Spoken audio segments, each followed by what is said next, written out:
Big Brother, mainstream media, government cover-ups. You want answers? Well, so does he. He's Alex Jones on the GCN Radio Network.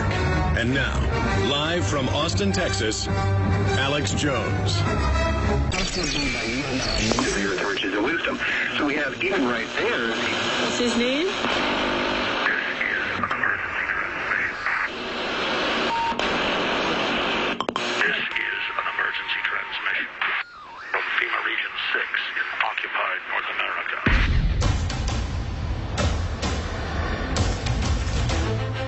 There is a war. It's happening now. It will decide the fate of humanity. The time to choose sides has come. We are the resistance. We are the InfoWar. It is Friday, ladies and gentlemen, the 16th day already of May 2014. I am your host, Alex Jones, and we're going to be live here for the next 3 hours. Again, thank you so much for joining us. Wow, again, incredible amounts of news. Here's the good news. We have power. We can force the illegitimate criminals that have hijacked the federal government to do the right thing on aiding al-Qaeda in Syria, on so many issues when we say no. And now it's being reported that Obama is eyeing executive action to stop deportations. The Associated Press is reporting because of massive, massive, massive public anger. The latest round is 36,000 illegals, aggravated felons. It's hundreds of thousands of illegals, period, being released. We're talking rapists, child molesters, you name it. It just shows the lawlessness. And now because there's been hearings in Congress, Obama's claiming he'll have some executive order to review it. So he can act like he's not part of it. President Barack Obama's new Homeland Security Secretary is offering his first public hints that executive action the administration might take on immigration, suggesting changes to a much-criticized program that runs the names of people booked for local crimes through a federal immigration database. So they're also spinning it back like they won't run people through a database, but that they will do something on the deportation. So a lot of spin. And again, that's whatever Obama does, they end up claiming they're going to do one thing and then doing another. But advocates who have pushed Obama for bold action with immigration legislation stalled in Congress wasted no time in declaring that such steps wouldn't go far enough.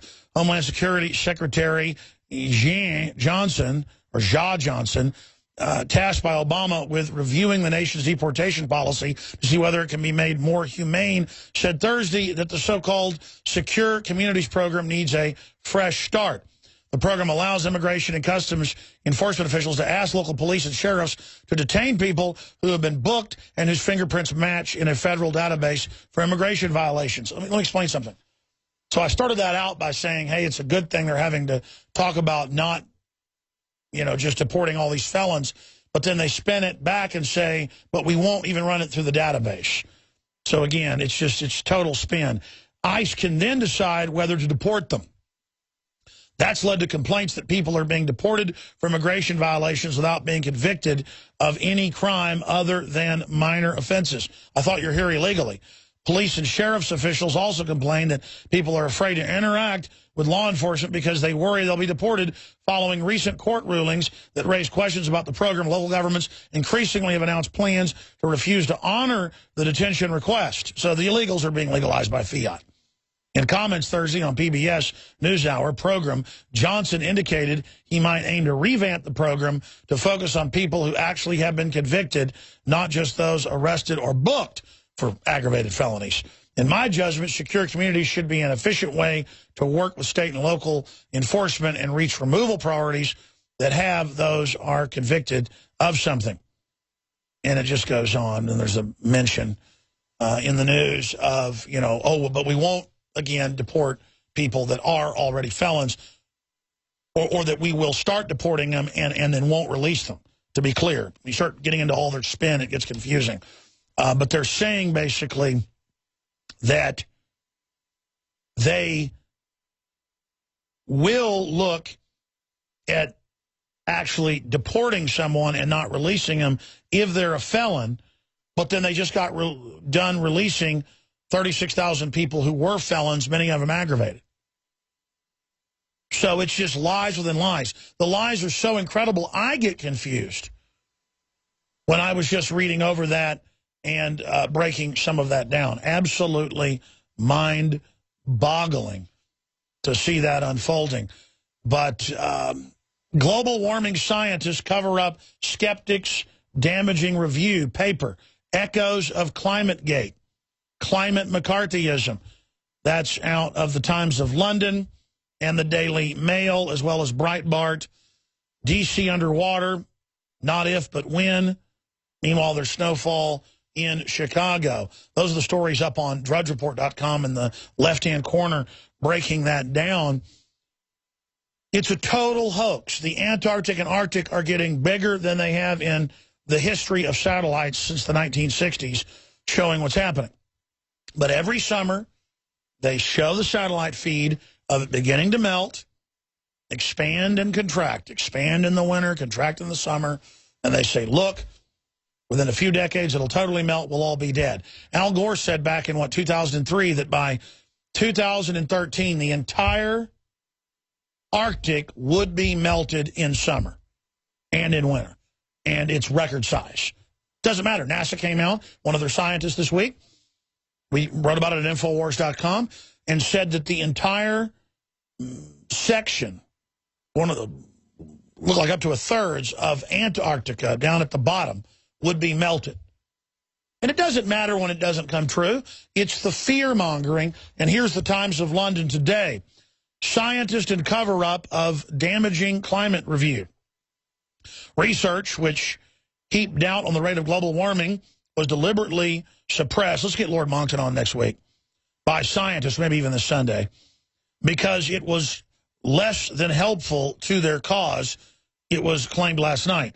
In an echo of the infamous ClimateGate scandal at the University of East Anglia that helped coordinate the fraud worldwide with the UN and other universities, one of the world's top academic journals rejected the work of 5 experts after a reviewer privately denounced it as harmful. The bullying of climate science skeptics must end. When did demonstrating and demonizing your opponents become so acceptable? The article goes on to break down. We also have it up at Infowars.com. And the full article breaks down how they then, even in some cases, got people to lose their jobs in the U.S. and England. This is what happens. Oh, you've got a hit show on the cooking channel? Your 2 Christian brothers. Your show's not even about Christianity, but it's discovered that you're secretly Christian, you're fired from your hit show. I mean, this is literally the Christians having to go back underground like in Rome, in the catacombs or something. I mean, that's the level of hardcore authoritarianism we're seeing. This is the kind of stuff you have in China against the Buddhist Falun Gong. They're like Buddhist light. They're not even Buddhist. They follow Buddhist meditation for exercise.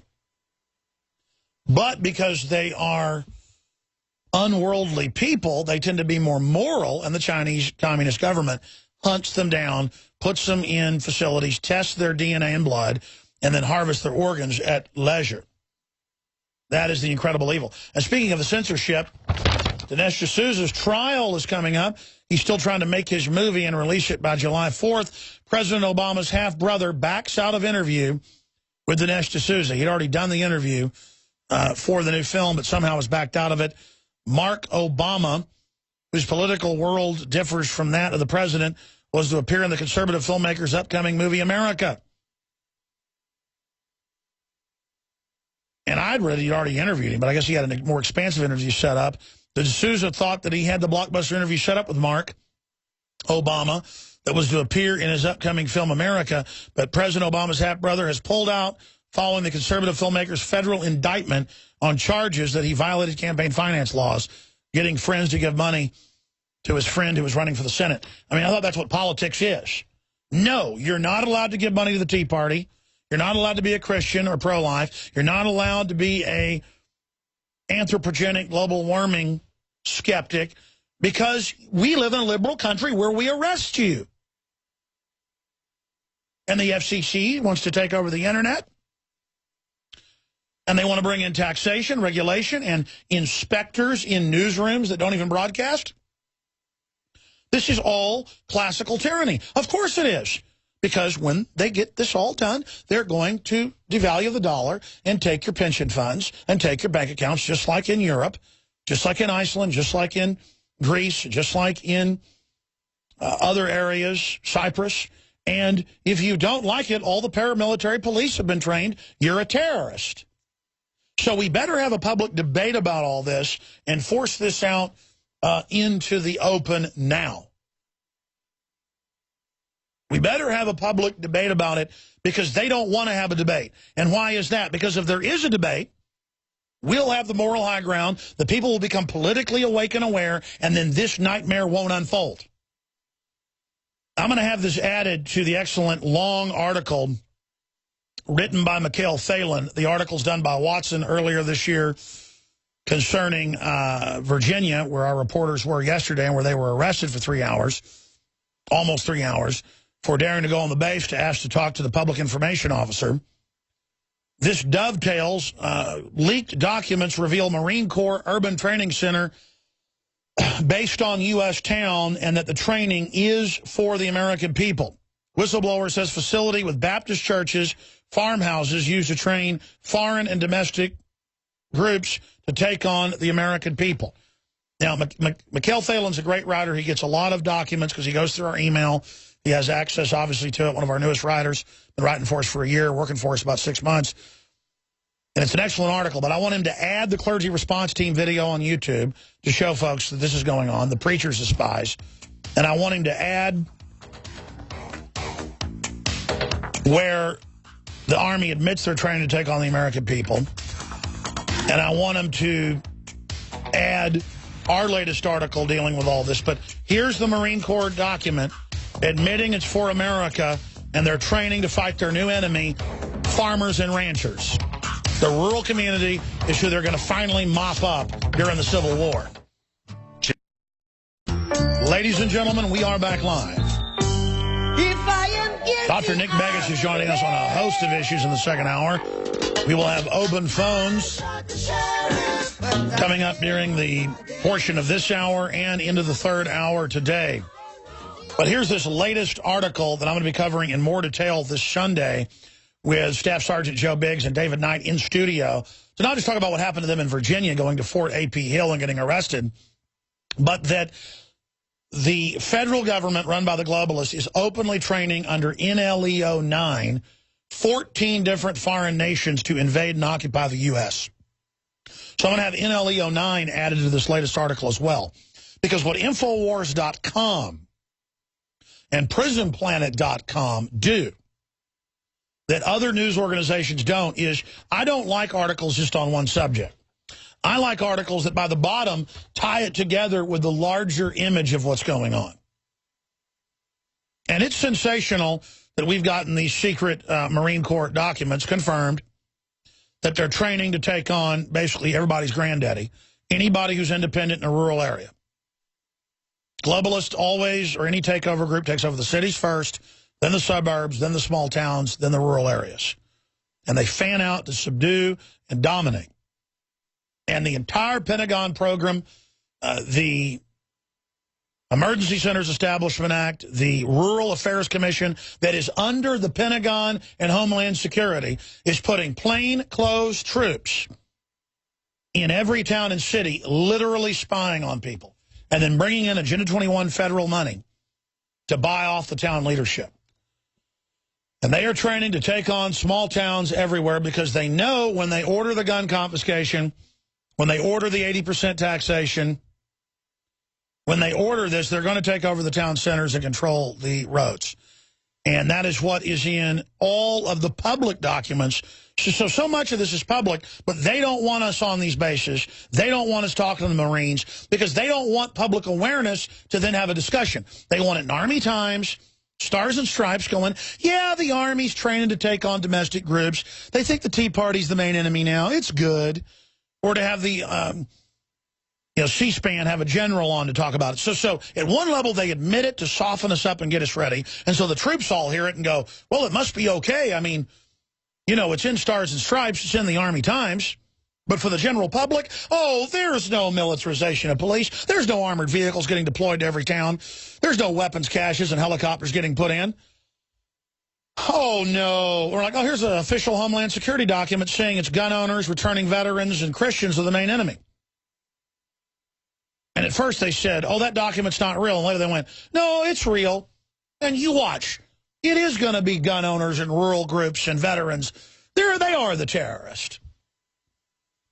So this is the giant buildup for war with the American people. Leaked documents reveal Marine Corps Urban Training Center based on U.S. town.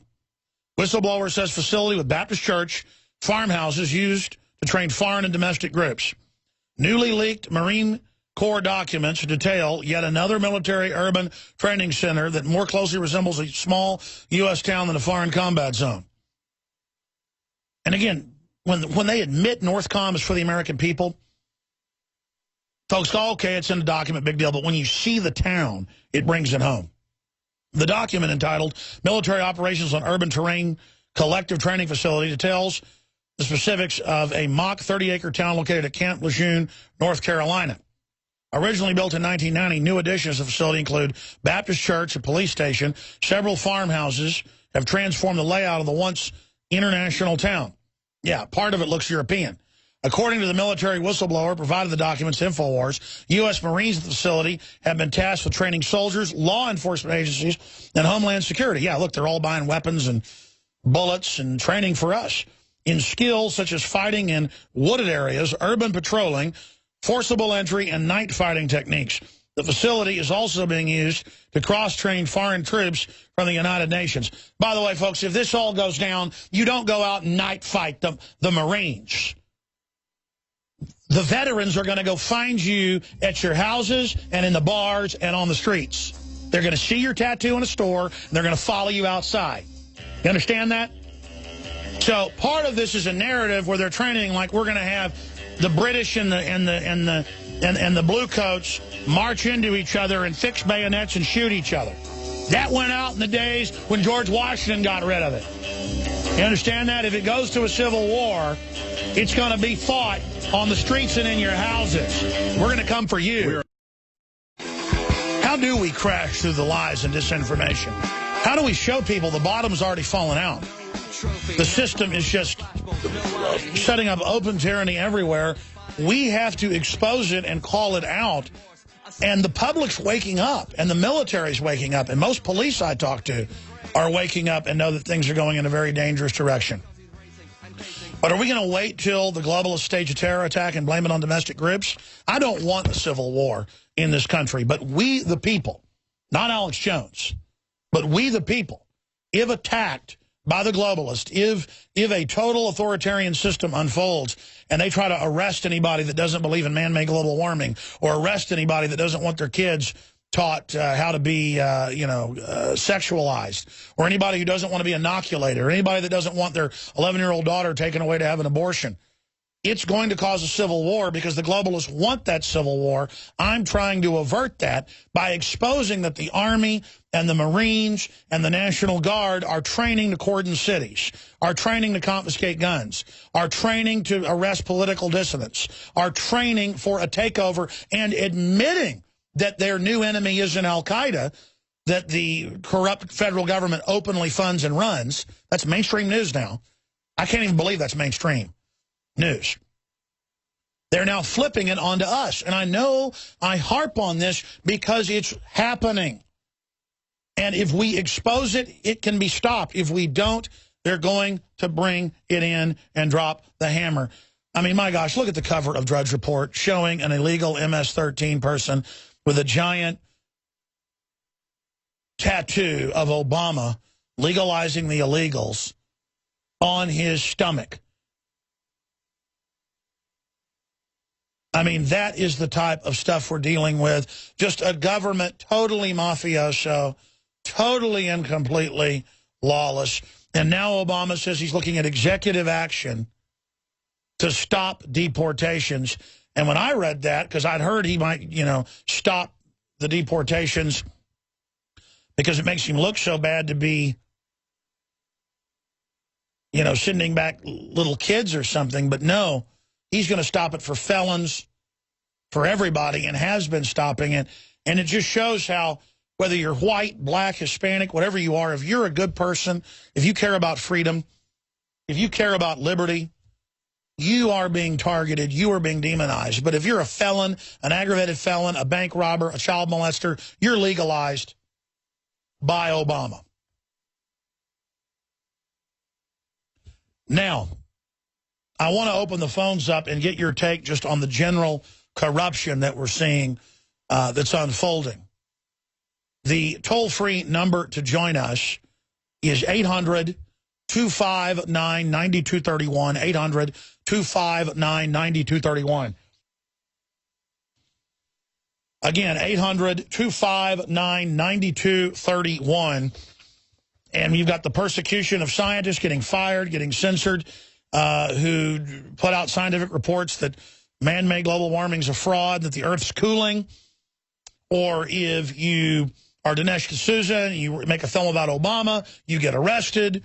Or you're Pop-Tart, you eat it, half of it looks like a gun, so the police are called. I mean, this is crazy level corruption, where aggravated felon child rapists are released, where bank robbers are released. But your child is suspended because people saw a gun in the Pop-Tart. It's like seeing a cloud above your house that looks like a gun, or a giraffe, and the police come. And look, they had troops in Latin America 50 years ago that wore masks and all the rest of it to terrorize people. And I saw a police chief in Baltimore a decade ago admit they wear these black uniforms and black masks to intimidate. And now there's a Daily Mail article, Rio Boco cop armed and ready for the World Cup. Elite troops carrying rifles, stun grenades, and combat knife will tackle any fan who causes trouble. See, now it's for the general public.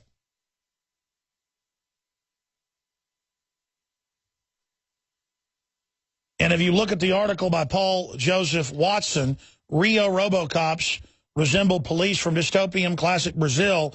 It shows the exact uniforms of the dystopic secret police versus what they're now wearing. Well, that's because of the Soviet Union. They wore stuff like that. In fact, if you play the intro to Brazil,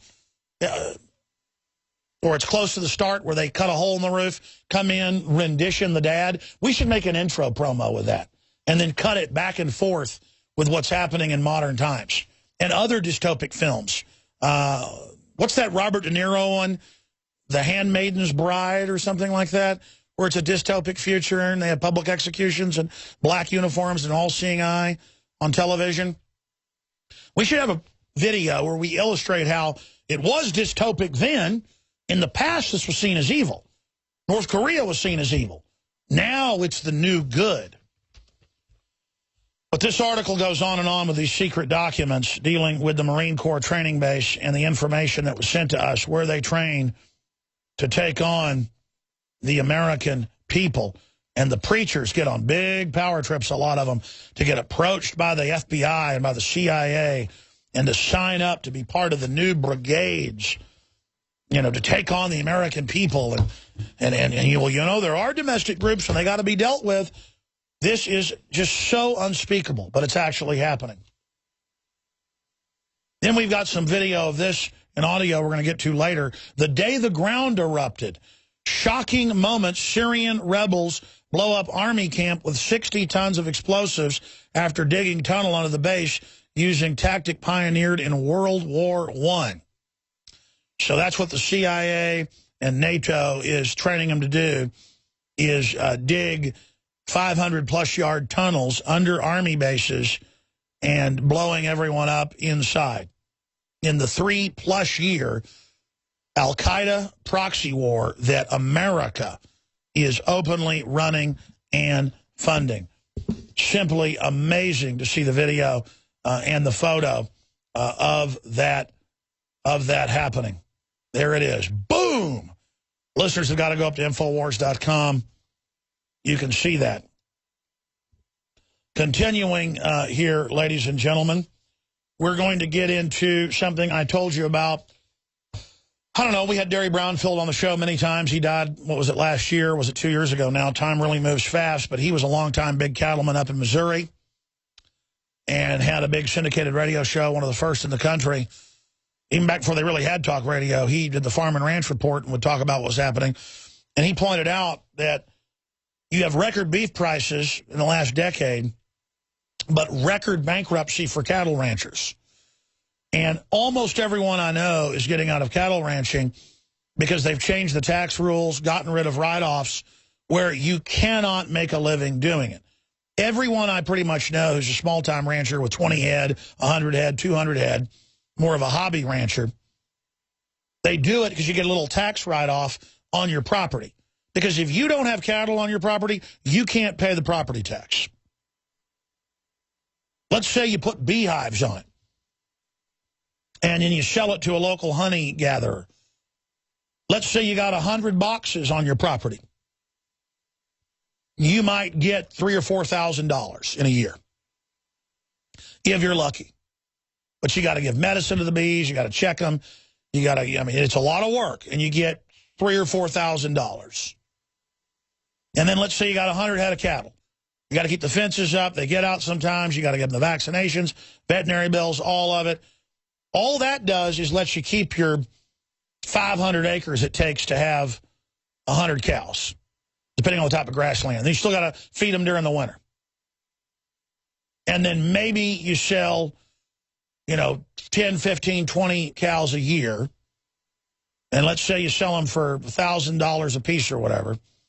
They then get sold off, and there's no more what you'd call real cattle auctions. There's no real cattle market. So the big distributors get them. They send them to meat packing plants. They've shut down all the little meat packing plants. They jack up the prices super high on the consumer. So you're paying $30 for a ribeye at a decent steakhouse, $40, $50 at a fancy one. You go to the discount places, $20 for a thinner ribeye. That ribeye at that steakhouse just 10 years ago was $10. It's now $20. The fancy steakhouse. I remember at a steakhouse just 10 years ago thinking a $25 steak was too much. Nothing's $25 at a nice steakhouse now. You go to some steakhouses, it's $75 for a prime cut. Sorry, my mouth's trying to water here, excuse me. I remember 10 years ago, I could take the family and get a Chateaubriand, which is basically like a big long cut of filet mignon, 5 or 6 cuts. It'd be $75, $50. Now it's $150. Ladies and gentlemen, let me explain the New World Order. It's a perfect illustration. The cattle ranchers go bankrupt because the economy is rigged and actuaried where you can't make it. My dad got word 5 years ago, we're getting rid of hobby farming and ranching write-off. We don't care if it's still on the books as a law. You can't do that. The IRS sent him letters, and he went to his accountant, or we're going to retroactively charge you all this money with penalty and interest. And my dad looked at the books and said, but if I stop cattle ranching, then we can't pay the property taxes. So he continues to cattle ranch, I guess about 100 head, with my uncle. Even though it loses money coming and going, he loses less money than he would if he quit. I'm going to explain that again. My father doesn't want to sell the land that we have left that goes back to Spanish land grants, Mexican land grants, 1829. The property is a liability. The government knows that and has set things to where most people won't keep it. My dad is a medical manager and a dentist who worked very hard, and he subsidizes keeping family property just because we don't own it. The government owns it with those taxes. The power to tax, power to destroy. So here's the article of the Economic Collapse blog. It links through to all the mainstream news articles out of the USDA, the U.S. Drought Monitor, Scientific American, Associated Press, you name it. Totally bibliographed. The meat crisis is here. Price of shrimp up 61%. Beef at all-time high. Pork exploding to all-time high. Bloomberg reports as well. The story's up on Infowars.com. And the media will say it's a drought. That's only a small part of it. In California, that's what's hitting a lot of the vegetables.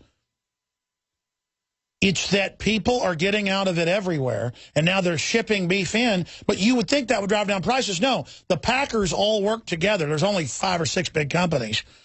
Last time I checked, it's probably less now. And they all throttle it and control it to keep the prices as high as possible. So, the article goes on, and Bloomberg goes on to say it will now be a luxury to even have a pork chop. That's social engineering. That's the New World Order. That's artificial scarcity. You want it, you got it, you live under it. Go read the article. And in America, we don't own our 2,000 acres in East Texas. We're just people that have lived there for a long time and still want to think we own it. We don't own that property. The government does. The foreign banks do. And it doesn't matter how many grape orchards we put in. It doesn't matter how many honeybees we put in. It doesn't matter what we do. They're not going to let us make money. They've got it all actuaried out to where everybody else is selling out their property. So that we're a nation of slaves. And now they got the Marines and the Army training against people wearing John Deere caps and overalls to kill them.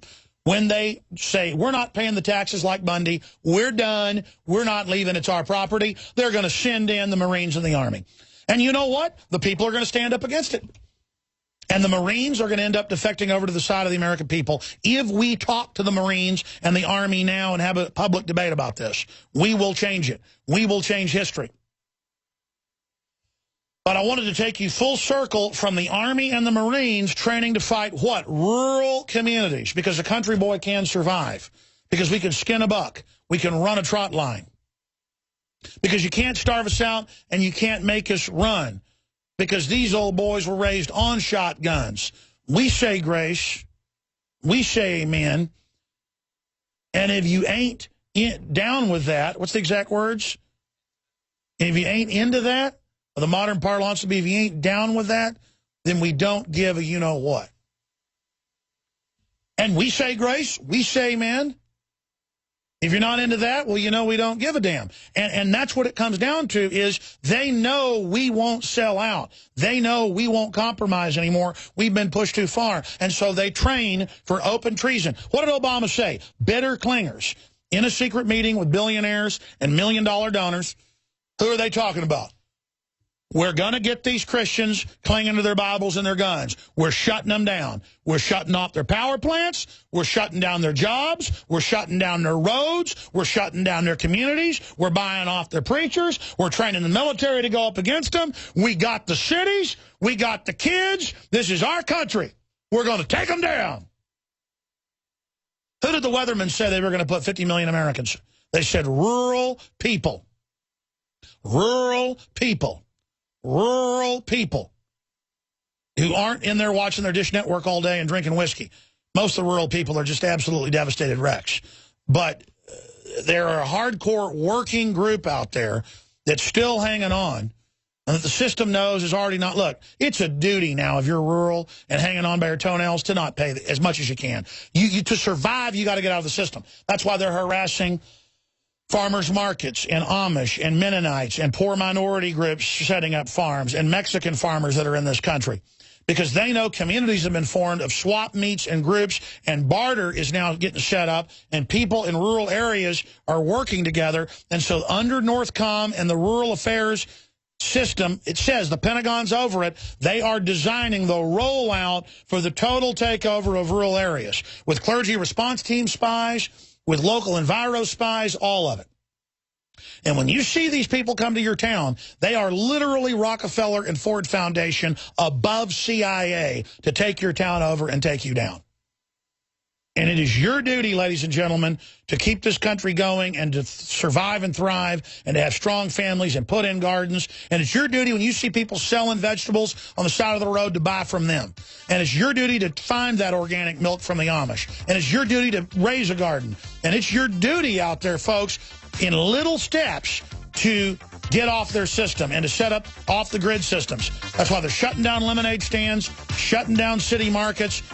They want you in a giant reservation. They don't want you self-sufficient, just like they shut down the Comanche and the Arapaho. We'll be right back. I feel like this all the time, trying to politically awaken people that they're being lied to, that there's an agenda. It's not left or right. It's, hey, there's mind control going on. The signals broadcast 24 hours a day through all this media. Just become aware of it, and they'll say, there's nothing going on. And I want to say, put on these glasses or start chewing concrete.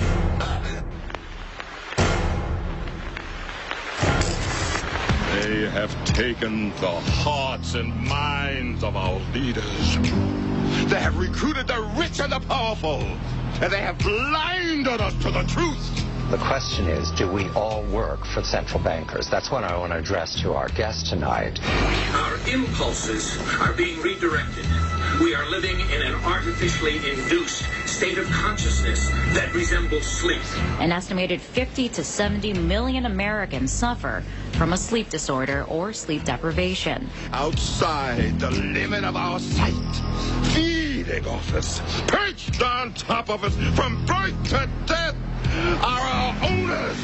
Latest census numbers prove the United States has the biggest gap between rich and poor compared to all westernized countries today. Our projections show that by the year 2025, not only America, but the entire planet will be under the protection and the dominion of this power alliance. The gains have been substantial, both for ourselves and for you, the human power elite.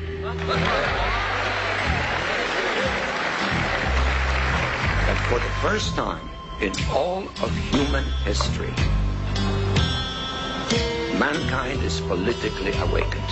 That's a total new reality. I've got one that can see. We can't be the only ones who can see. Unfortunately, you've grown up hearing voices that incessantly warn of government as nothing more than some separate, sinister entity that's at the root of all our problems. It's a new morning in America. Fresh, vital. The old cynicism is gone.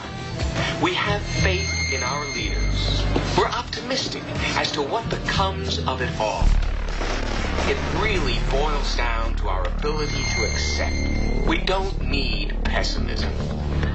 I have two words for you. Predator drones. And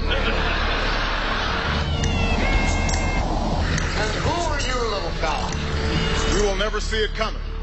They're predicting the first guy who uses a Second Amendment weapon to bring a drone down that's been hovering over his house is going to be a folk hero in this country. Nice.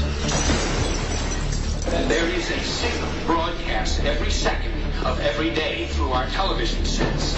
I'm just trying to warn you folks, the television is a giant LED weapon system. It's so advanced. They got a monkey farm in Bastrop, folks. They do all sorts of testing on great apes, rhesus monkeys, the whole 9 yards. And they go, oh, you didn't see this, and punch a button, and it'd be hundreds of monkeys with wires in their brains with television sets brainwashing them. All I ever have to do is be famous. People watch me, and they love me. You can have a little taste of that good life, too. Now, I know you want it. Hell, everybody does. Do it to your own kind. What's the threat? We all sell out every day. Might as well be on the winning team. The real men of the world have to stand up and say, I have come here to chew bubblegum and kick ass.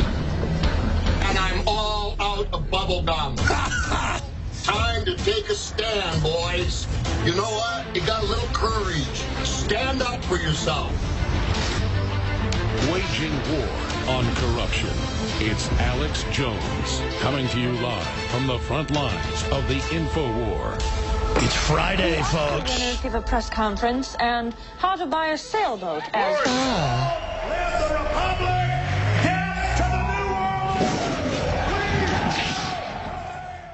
And I'll tell you what scares the establishment. Country folks can because they know worldwide people are trying to get back to that right now. You go out with all these yuppies and trendies, they're starting to get into that as well. And the liberal women are starting to get into it. Because they understand that we're losing our humanity.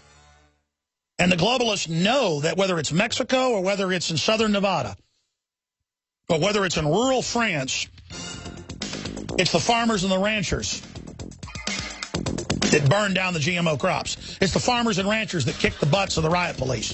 It's the farmers and the ranchers that won't back down. They're scared of that, ladies and gentlemen. That's why they're training to wage war on us. We need to wage info war on their operatives who belong to us, so they're on the right side. All right, second hour coming up. I'm your host, Alex Jones. Infowars.com! We're taking your phone calls for the next 20 minutes. And Dr. Nick Begich is joining us to cover the waterfront of key intel. Now they're trying to run the natives off their land in Alaska. That's going to be part of it. This theme that's developed today. Just looking at the news.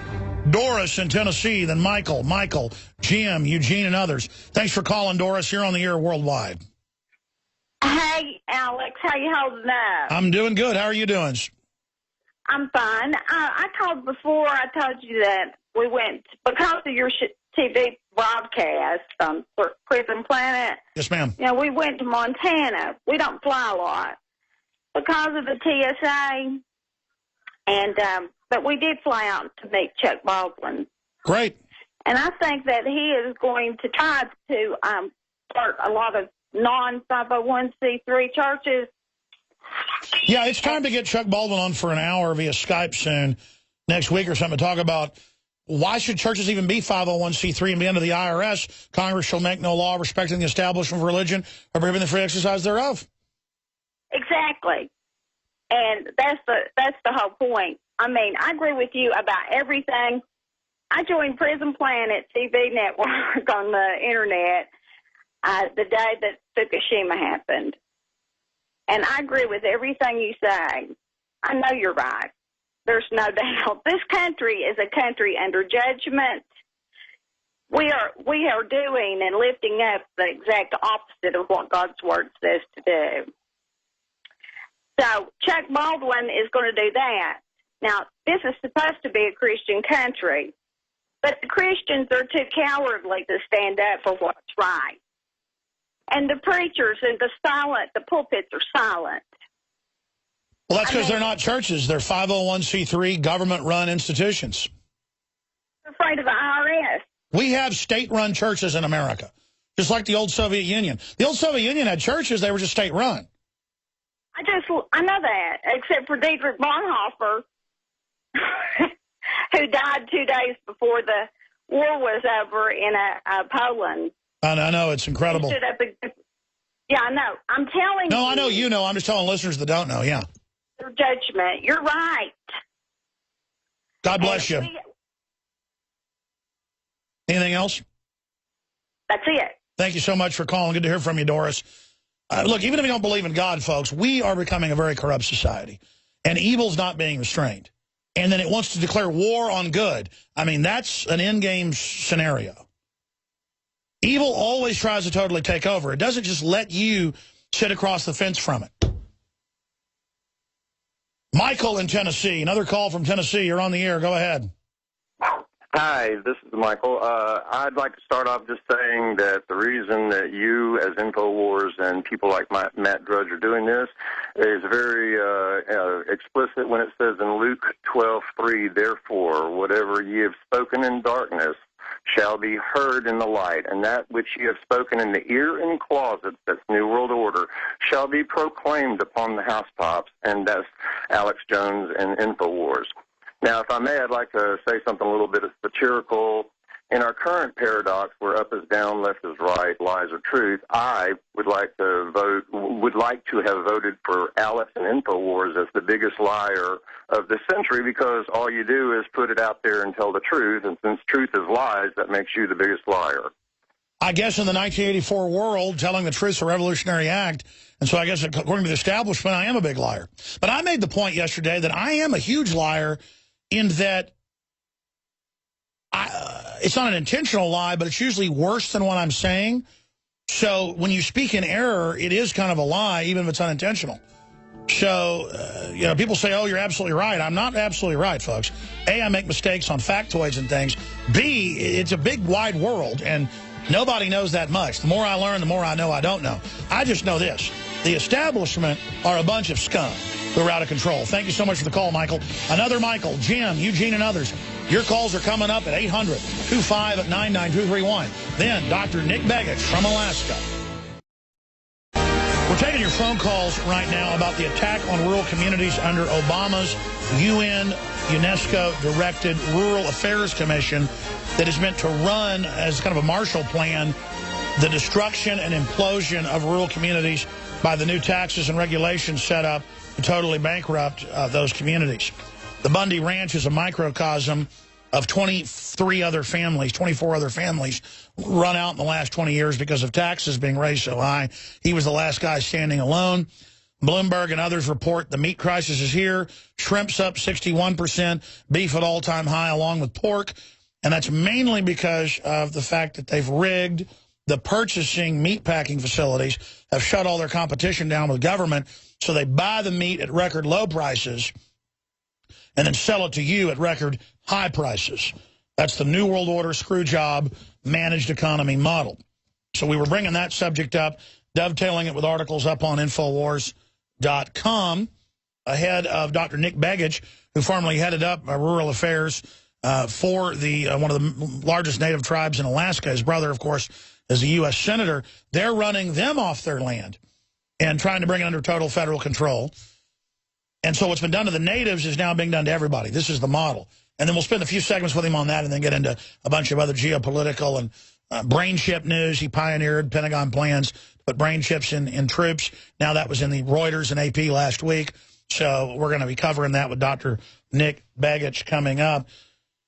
Some of the other articles up on Infowars.com, again, break down the Marines training to take on rural communities in a new secret document. Other stories, victory for student who stood up for his gun rights and gun T-shirt suspension.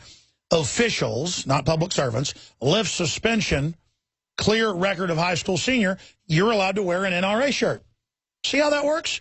You want to get in trouble to show it's a fraud, not comply and be a slave. You don't comply with stuff that isn't common law constitutional. You fight it. Police now armed for war against returning veterans. A huge breaking Paul Joseph Watson article. Print me that, guys. It just broke. Cops in armored vehicles ask for residents, are you coming to take our guns away? Establishment media insist al-Qaeda on cutting edge of encryption tech. Leaked documents reveal Marine Corps Urban Training Center based on U.S. town, training for war. Robocops resemble police from dystopian classic Brazil. The meat crisis is here. Again, I just mentioned that article. Grassroots militia. Citizens of Mexico rediscover their God-given rights. That's an article breaking down what's happening in Mexico as the militias restore order. And we've got the videos I shot last weekend breaking that down, but a new article on it with new developments. That's just some of the news up on Infowars.com and PrisonPlanet.com. But right now, let's go to your calls. Michael in Texas, you're on the air. Thanks for calling. Thank you, Alex, for taking my call. May the Lord continue to bless and protect you and yours in these turbulent times.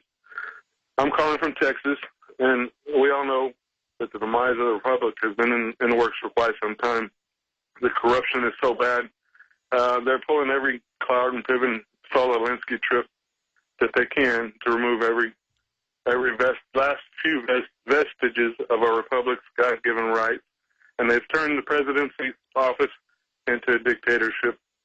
I greatly appreciate everything that you're doing. I would like your opinion in regards to an email that I received today in regards to strategic plans and plots. This is hearsay that I've heard that I'm reading off in the email that I have, but evidently, supposedly Obama's conferred with his lawyers and has been advised that he can run a third term if he resigns between now and November 4th and has Biden step in and pardon him. That would take care of the criminal charges and opens the doors to another 2 terms if he runs for president in November. What do you think about that? Is that possible? I appreciate your call. Let me answer that. The sky's the limit with these people. I continue to underestimate them. So I want to be clear. On the surface, it sounds like it's ridiculous. A, he's a puppet who served well to get a lot of the agenda through and create racial division for the offshore crime syndicates that are tax exempt that rule this country by fraud. They want to put a new puppet in down the road. But if they think the Tea Party could win and get a Rand Paul or Ted Cruz in, it's in the cards to not resign and pardon himself and run again, but to set off nukes in the U.S. and then declare martial law, claiming that the Republicans or the Liberty Movement did it. And I'm not saying the Republicans are good at the leadership level, but the Democrats could double-cross Boehner and the rest of them. And I told you that I see them preparing for a breakdown of society, a takeover, which they'll engineer, and I can see in the cards. And maybe 6, 7 scenarios that are in their hand. They could play a couple cards, they could play them all, they could play one of them, they could be smart and fold. But I told you I see them nuking a major city with a low-yield weapon that would still kill 10,000 plus people. I see them hitting Dallas, Denver, Cleveland, cities like that. Because the CFR bragged and said those were the targets. Gary Hart did. He likes to brag. He's the guy they have that says what they're going to do beforehand, I've seen repeatedly. And they would hit with a nuke. Now, Obama then said 2 months ago, the #1 threat he sees now is just a rogue group nuking Manhattan. Or, you know, they could nuke that group of traitors when Congress is in session. Folks, the globalist could forfeit in the end game during a State of the Union and wipe out the entire group of puppets and bring in COG to the National Security Council. The bold stroke oft do miss, but the bold stroke oft win the whole game. So they got Hail Marys in their cards, in their fist. They could simulate an EMP attack, take down the power grid, pose during that, use that to bring in total control. World War III with the Russians. But we're entering that historical zone of Crazy Town. We're entering it now. I told you this years ago. We're here. And it's just Crazy Town from here on out. Because it's not going to end like other cycles. It's the quickening, the singularity, all of it. This is it. Call it whatever you want. And it's now the time for everybody to be reality-based and admit how crazy things are. If you deny, yeah, Alex Jones is right about the NSA and the checkpoints, the armored vehicles, and GMO and so many other things, but he's still kind of a crazy man. Well, yeah, I'm crazy jumping up and down trying to stop it. You're right. Because I know they're putting cancer viruses in the vaccines and fluoride in the water and GMO that creates 90+% sterilization in all mammal species within 3 generations. I mean, I know it's the end of days. It's the end of humanity. Even if God isn't real, the globalists are using it as a template, a scientific overwrite. It's happening. And I'm reflecting what they're doing, so I sound nuts. It is crazy, but I'm not the one doing it. I went to urban warfare drills because Marine Corps sources told me to in 96, 97, 98, 99, and I couldn't believe what I saw and what I got on tape. The Marines breaking in our hotels, roughing us up, special groups, not the average Marines. Foreign troops, checkpoints, training to kill Americans, people begging not to have their guns taken in the drills. I mean, I brought you the footage.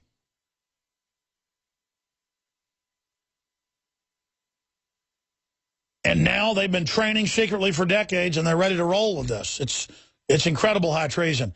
Eugene in Missouri, you're on the air. Go ahead. Good afternoon. You're right, it is a little bit crazy, and that's why we need to point all of this stuff out. You might be proud, but I submitted a We Will Resist TSA and NSA tyranny video a few months back. And it was real easy. I learned iMovie and just created my own movie. Anybody can do this. And I created a web page 2 months ago called HVEnews.com, High Voltage News. And I'm spreading the info war just like you do. Good. Just don't get sucked into the infighting. Stay focused on real issues. Don't let them get you off balance. Just continue to report and break news, and you'll have a huge effect. What's your take on the beef prices all-time high, other meat prices all-time high. It's only the beginning. It fits into the Agenda 21 and making corporations the only entity that can provide the masses with food. Yeah, record profits while providing you much less. With poison in it, you know. With radiated, with GMO and hormones, exactly.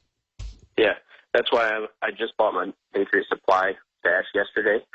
Well, thanks for supporting that sponsor. Oh, you're welcome. It's all good, and it fits in with the self-reliance that we all have in our ability that they don't like. Absolutely. God bless you, sir. We've got Begich coming on for 20 minutes the next hour, but we'll take some calls with him. He's a generalist, kind of like I am. He can talk to any subject. So Jim, Chad, Carrie, Sue, and others, we'll get to calls by 45 after with Begich and then get back into news with him 20 minutes into the next hour. I appreciate him joining us, best-selling author, and he's got multiple PhDs in different sciences. So, his brother's a U.S. Senator from Alaska. His father was a famous congressman who they clearly killed to shut him up. We're going to talk about the waterfront straight ahead with Dr. Nick Begich. Briefly, since he mentioned it, this hour was brought to you by mypatriotsupply.com/Alex, the best storable foods company out there, in my view. Super high quality, non-GMO, organic, super good prices, last for a long, long time. You'd be crazy not to be prepared. mypatriotsupply.com/Alex or 866-229-0927. mypatriotsupply.com/Alex. Get prepared today, and also support the broadcast while you're at it. And I haven't plugged InfoWarsStore.com, the Pro Gun T-shirts, the books, the films, all the new great supplement items at InfoWarsLife.com. ProPure water filters with the G2 systems. Promo code WATER, get 10% off, InfoWarsStore.com. Stay with us.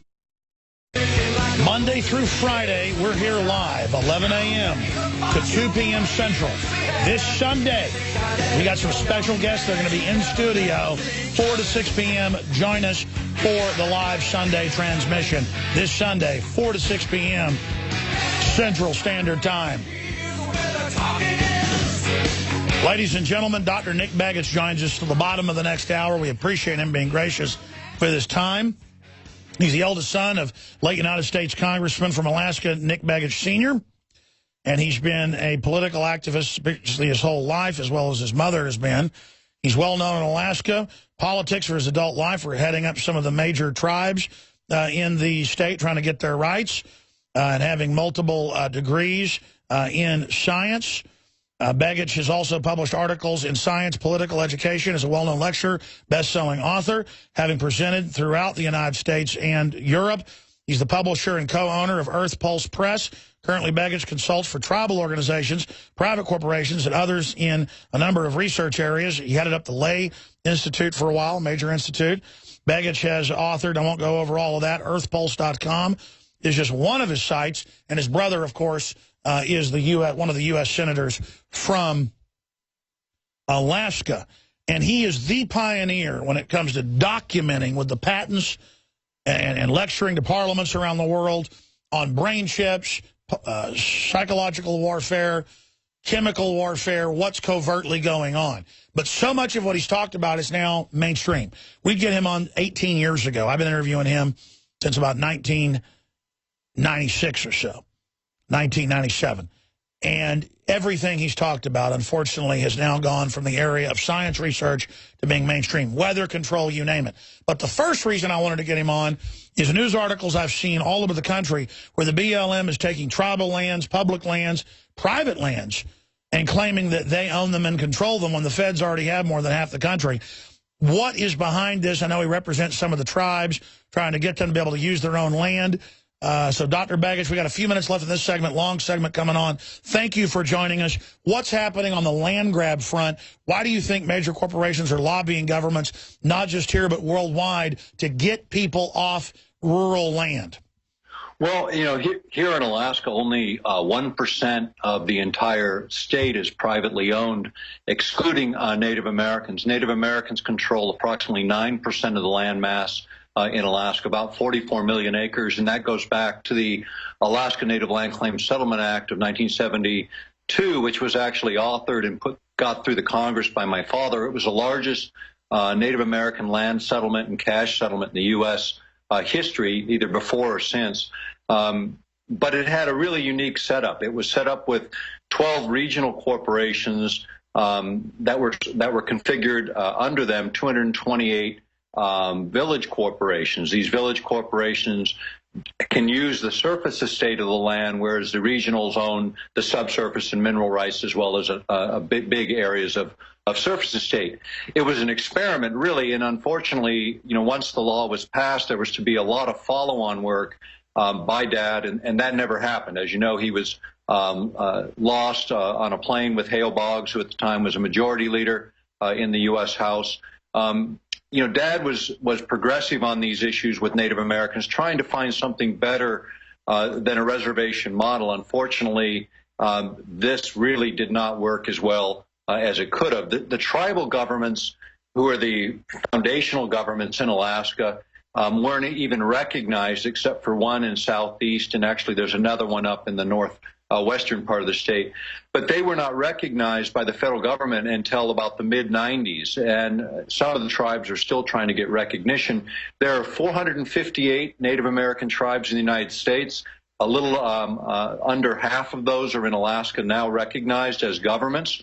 So we had kind of an upside-down situation. The governments of the tribes should have been negotiating the native land claims. Unfortunately, they weren't even recognized till over 20 years after the Settlement Act. And now I'm seeing the feds are saying they're going to take control, and management-wise, is that good or bad in your view? Probably the top expert we could talk to from Alaska, Dr. Nick Begich. We'll spend 5 more minutes on this, just as it's an interesting point tying into the Bundys, and then we will expand into the brain chips they're announcing that DARPA wants to put in the troops. Stay with us. We are here Monday through Friday from 11 a.m. until 2 p.m. Central. Back weeknights, 7 o'clock Central with PrisonPlanet.tv and InfoWars Nightly News.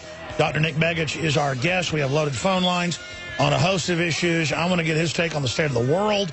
DARPA coming out with this BRAIN project, which is just a public rollout of what was already there. I want to get his true expert take on that and so much more. Before we go back to Dr. Nick Begich of EarthPulse.com, I should add we sell quite a few of his best-selling books on weather modification, on emerging technologies, on empowerment of the human mind, the positive side of the march towards the singularity, the negative side.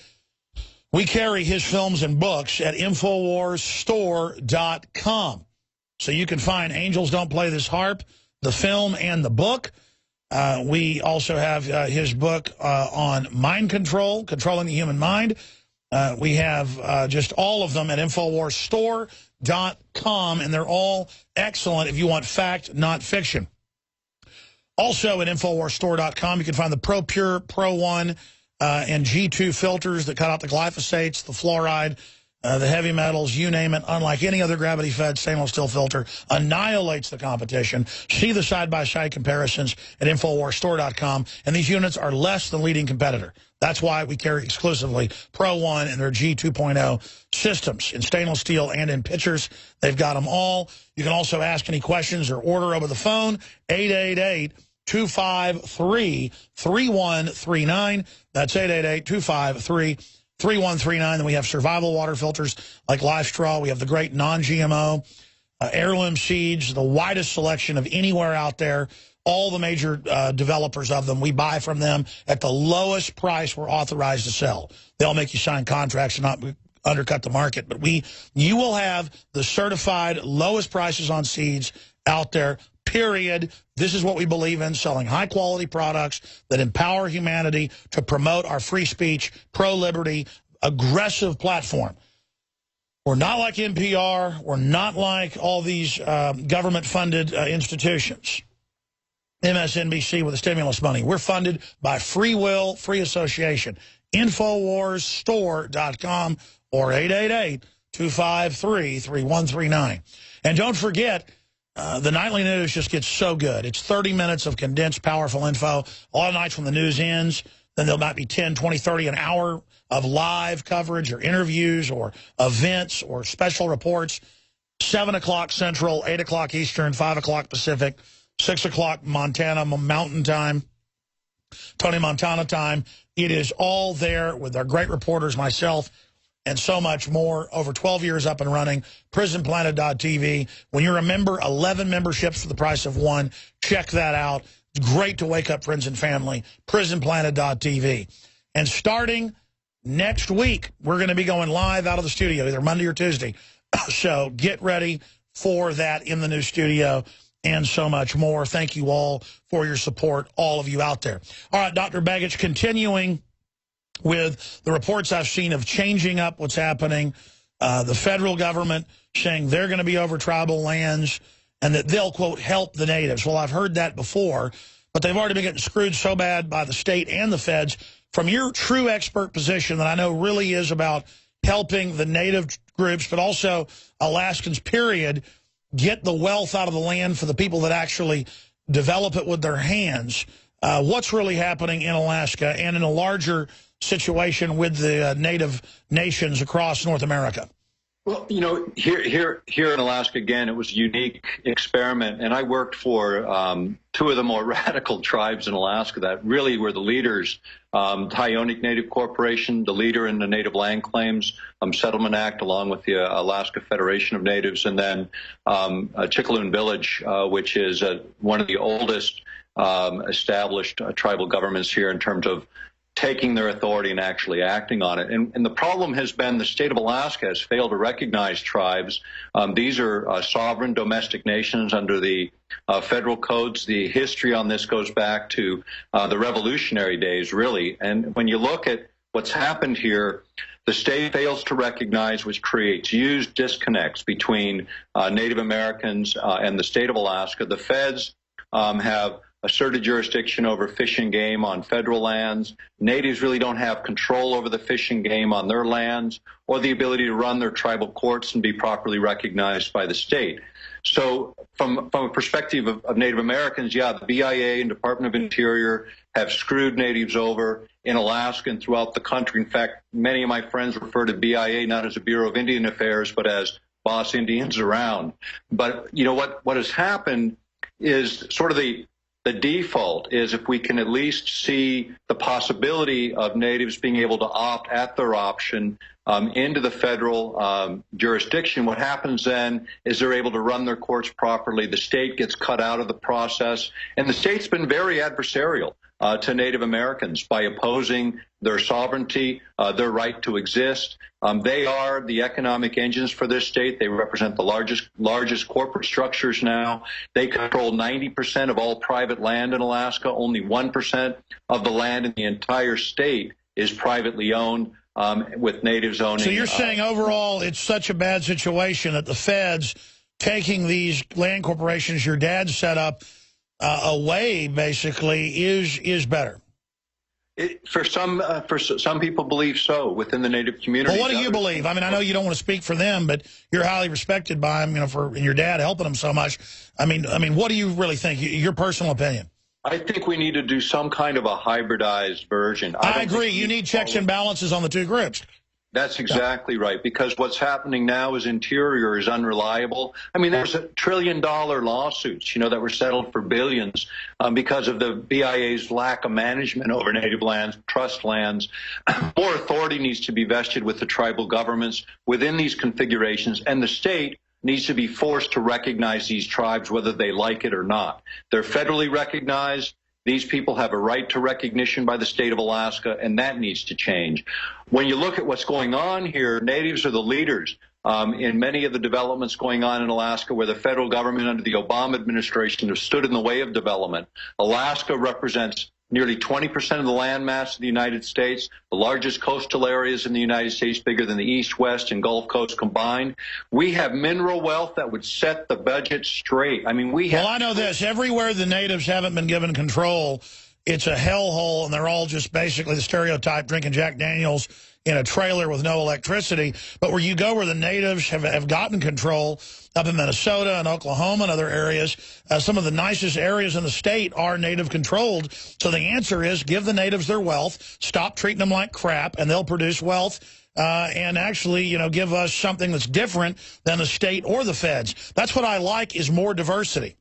Yeah, absolutely. And these people operate good organizations. They are good people. And yeah, there's a lot to learn in all of this because we've become, international in the fact of where Alaska sits and where our commodities flow. They flow to the Pacific Rim, mostly to foreign buyers. It's incredibly important to recognize not just the sovereignty of individual citizens within the country, but to recognize the sovereignty of First Peoples. They have the potential to develop governments that actually represent people and deliver services. Well, I would rather the natives have half the Western land than the feds having it. At least they'll do something with it. Absolutely. I mean, come on. Absolutely. And these are responsible people. They care about the land more than anyone else. This is their heritage. Let these people have the sovereignty they deserve. Let them move forward.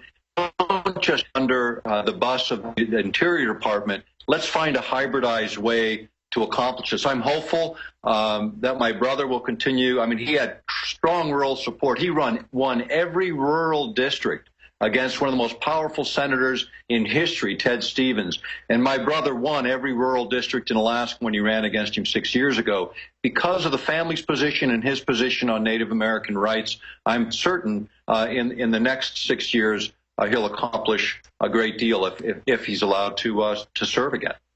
All right, now continuing, let's shift gears into brain chips, and I want to take calls. And then, wild card, what do you want to cover in the 30 minutes of the next hour? Just tell me now, because I know there's a lot of issues out there. You cover so much. What is front and center? I'd like to get into a little bit more on the lands issues and the resources here, because Americans don't really fully recognize this state potentially offers the solutions that the country needs to alleviate our deficits, to create a growing, vibrant. Oh, yeah, that's why the globalists don't want us getting into Alaska or getting into the West and use fake environmentalism to block it all off. And then meanwhile, they're doing stuff in Mexico and China 10 times worse. We'll talk about that some in the next hour, a plan to get this country going again. People say, well, why are you pro-oil or pro-gas?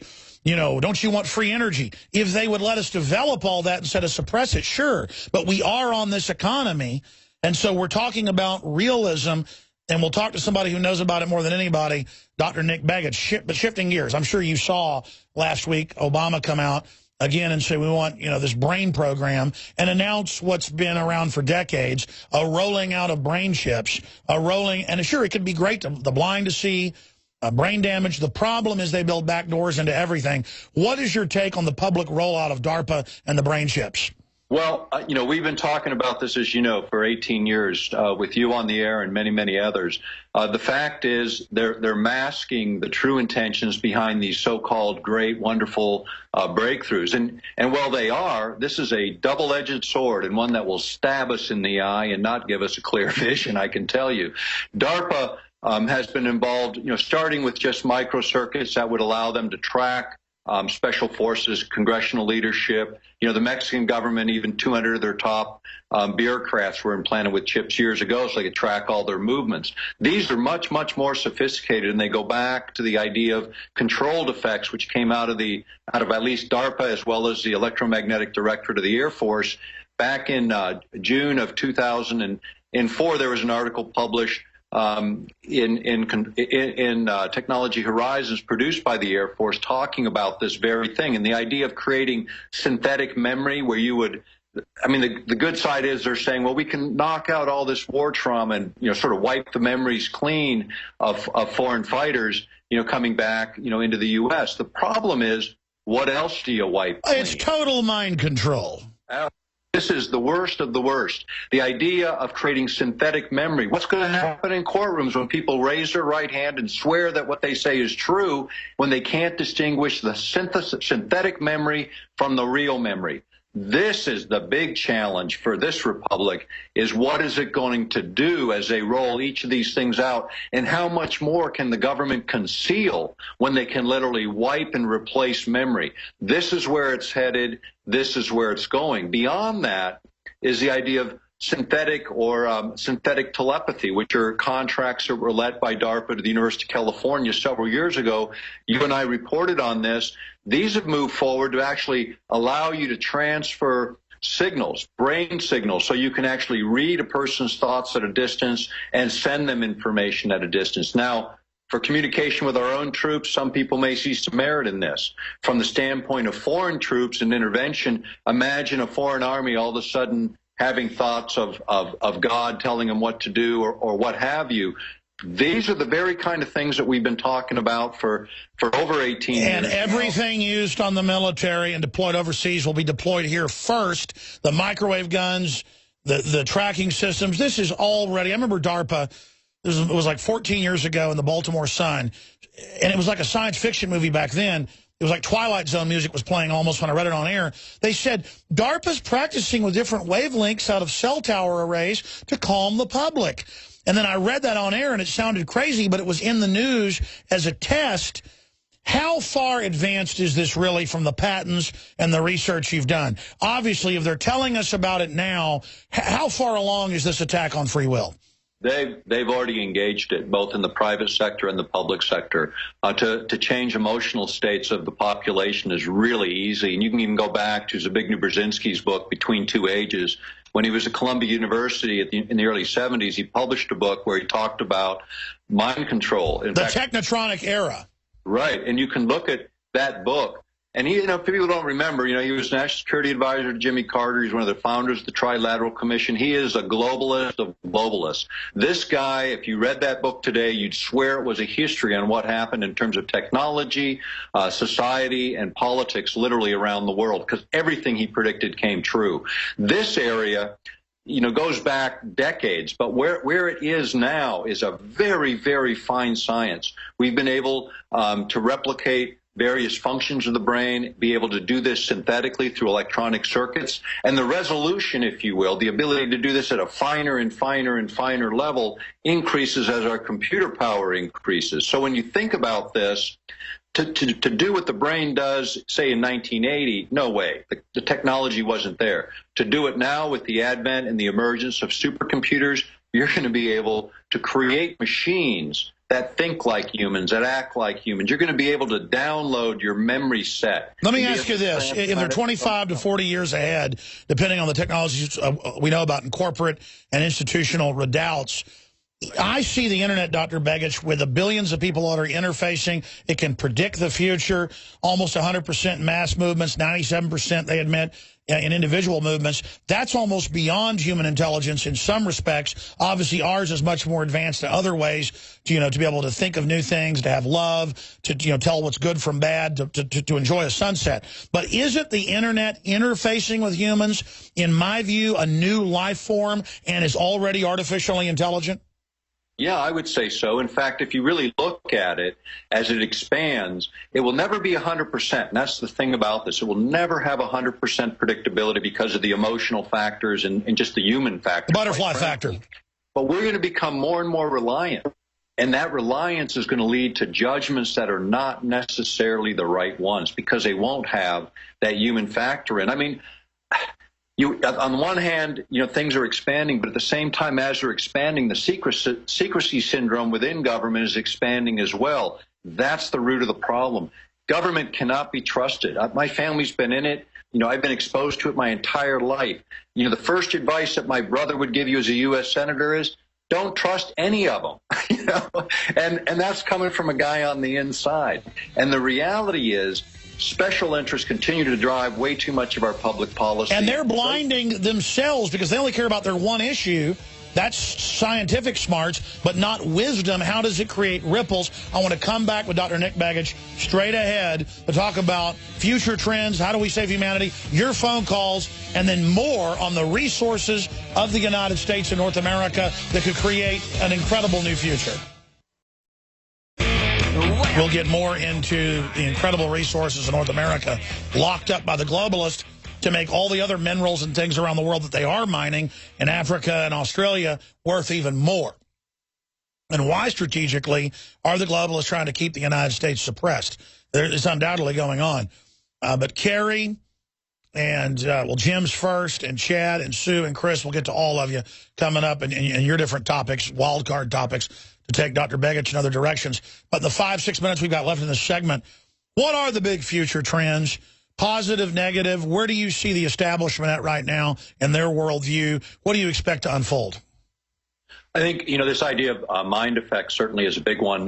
We have the worldwide internet, which we talked about in the last segment, but they're actually predicting, and a PBS special was the worldwide mind, where every human mind was connected in the same way the internet is connected today. Now, fundamentally, I think we already are connected, in one sense, but I don't think we need government or private sector connecting all the brains in the world and hacking them. The idea of creating synthetic memory, the idea of networking all the minds in the world, this is a trend that I think we need to very carefully look at and I think resist. I think the fact of the matter are there are some places that even though we can go there, we should not go there, and this is one of them. The idea of trampling over free will, trampling over the mind and using mental disorders, traumatic stress syndrome, these kinds of things as the vehicle for doing that is fundamentally flawed. And it's a Trojan horse that enters our mind, a Trojan horse that we need to really recognize. And I don't think it needs to be an initiative that we should be spending a lot of time and effort on. I mean, figuring out how to protect people from these kinds of technologies is more fundamental, as we're not the only country in the world developing. Exactly, and they already 6-7 years ago put passive MRI scanners in airports to, quote, scan brains. So this is way down the line. They're just doing it. And how dare you, doctor, be so extreme as to say we shouldn't all have brain taps? Of course the government needs to read our minds. That's freedom. I think we need the opposite. I think we need cameras in every government office to see what's going on. Yeah. I think we need microphones in every government office to know what's going on, because these people work for us. They think we work for them. This thing is upside down. You want to get accountability in classrooms? Stick a camera in every classroom and give every parent the code to see what their teacher's doing every day. You want to see responsive government? Let's look at them. Turn the cameras the other direction. That's what we need in the United States. That's what we need in the world. We need whistleblower mechanisms. We need ways to get the truth out and for it to be credibly dealt with. And, your show has been one of the few voices in America over all these years that have been able to do that and be consistently correct, because time proves all. We've been in this a long time, you and I and a lot of others, and we're still standing because the facts speak for themselves. And what you report, what I report, is based on that evidence. I mean, the stuff we're talking about today, much of it was in the book, Controlling the Human Mind, that you carry there, that InfoWars. This book is 250 source documents, most of it government and academic reports showing the dark and the bright side of this technology. But it's up to us as individuals to take and maintain control of our minds and our information. The internet providers think that they own the information. This is upside down. Oh, yeah, they're the real NSA. Back in 60 seconds. It's about our information, about our lives. It is. Stay there, Doc. Back in 60 seconds. We're back live, ladies and gentlemen. Into the third hour. This is a short 5-minute segment, 18-minute segment coming up, then a 6-minute segment. We're going to your calls right now for Dr. Nick Begich. You guys all have questions and comments. He can comment on them. Jim in Maryland, you want to talk about the fact they're trying to get rid of our borders and then use the groups, I guess, as a political voting block. Well, I want to get Begich's take on that. Go ahead and make your point. Yeah, hey, I was going to say something, Alex. This country are done. The thing I don't understand is I grew up in this country, and you couldn't go to Japan and become Japanese. You couldn't go to China and be Chinese. But you could come to this country and become an American. And all these people, I'll go back to what C.L. Bryant said about, give somebody their comfort. They don't want freedom. They want their comfort. And they're taking all these things from us, not letting Alaska use the resources there or the oils or whatever in this country. Why are we not back harder on these people? Dr. Begich? Yeah, this idea of no borders. The fact is the cultures of the world are too different to erase borders. We've got a couple hundred years to go before people are really on the same page. I just don't see that as a practical solution to anything. In fact, it's easy for someone to come in comparably into the United States. Go look into what it takes to give up your U.S. citizenship, if you ever wanted to do it. You can't without the government's permission. And now they're saying they'll still take your after-tax money even if you do. They're kind of saying you can't. Oh, yeah, they'll take 20% on your way out the door in capital gains of everything you own. They will not let you leave for tax reasons, only for political reasons. And that way they can deny you entry in the future for those very political reasons that might cause you to rethink your citizenship. The fact is, it's not, the U.S. owns us in that sense. We're not. No, that's what I was saying in the last hour, is that I don't even, our family ranch, we don't really own that. No. I have some property outside of tax jurisdictions here in Alaska. In fact, outside of our organized boroughs. So it's property I really own, because I'm not taxed on it every year. Wow, that's so rare. It is so rare, and Alaska is one of the few places where there are still unorganized regions of the state where you can actually achieve that. And otherwise you're really just on the lifetime payment plan, because when you're done paying the bank, you're still paying the government for land that you're theoretically owned. And then they can raise the property tax where you can't pay it.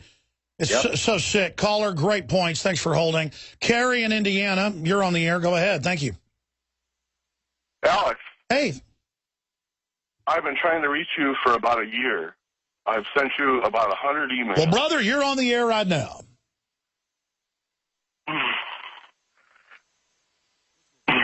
This seems to always happen. When somebody says they've been waiting a long time, I automatically know they're not going to talk.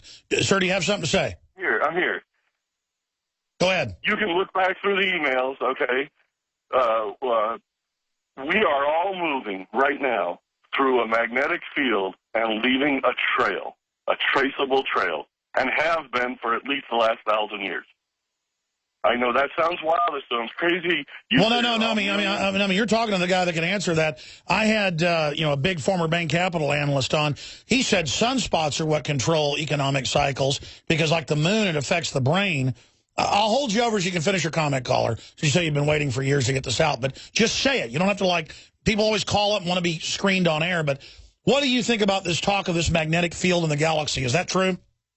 You have tremendous impact by these fields that are usually pretty subtle. I mean, the word lunatic comes from the lunar cycle, which was observed, hundreds of years ago, because at the full moon, people recognized there was a change in behaviors. When you look at the sunspot cycle, it correlates to the economic cycles. It correlates to wars. It also correlates to major economic swings. That's what Harry Dent was saying. Yeah, and that's absolutely true. I mean, you can look historically at the record, and you can make the correlations. They're really easy to make. The same thing is true when you look at global warming. It's actually, if you look at the sunspot cycle, it parallels... Stay there, sir. I'm going to come back. I want you to finish. Okay, if you just joined us, we're taking calls, wild card calls, just on different issues from Sue and Chad and Chris and Carrie, and that's it for the calls. We're Dr. Nick Begich, and we're going to talk about some more solutions, a really important solution that's verifiable to absolutely make the United States, but also the rest of the world, incredibly wealthy. So that's coming up, dealing with energy in just a few minutes after these calls with Dr. Nick Begich, a scientist, best-selling author, one of the main land experts up in Alaska, and consults with native tribes all over the United States. His brother, obviously a U.S. senator, his dad, a famous congressman, who got a lot of reforms in for Native Americans in Alaska, but also in other areas.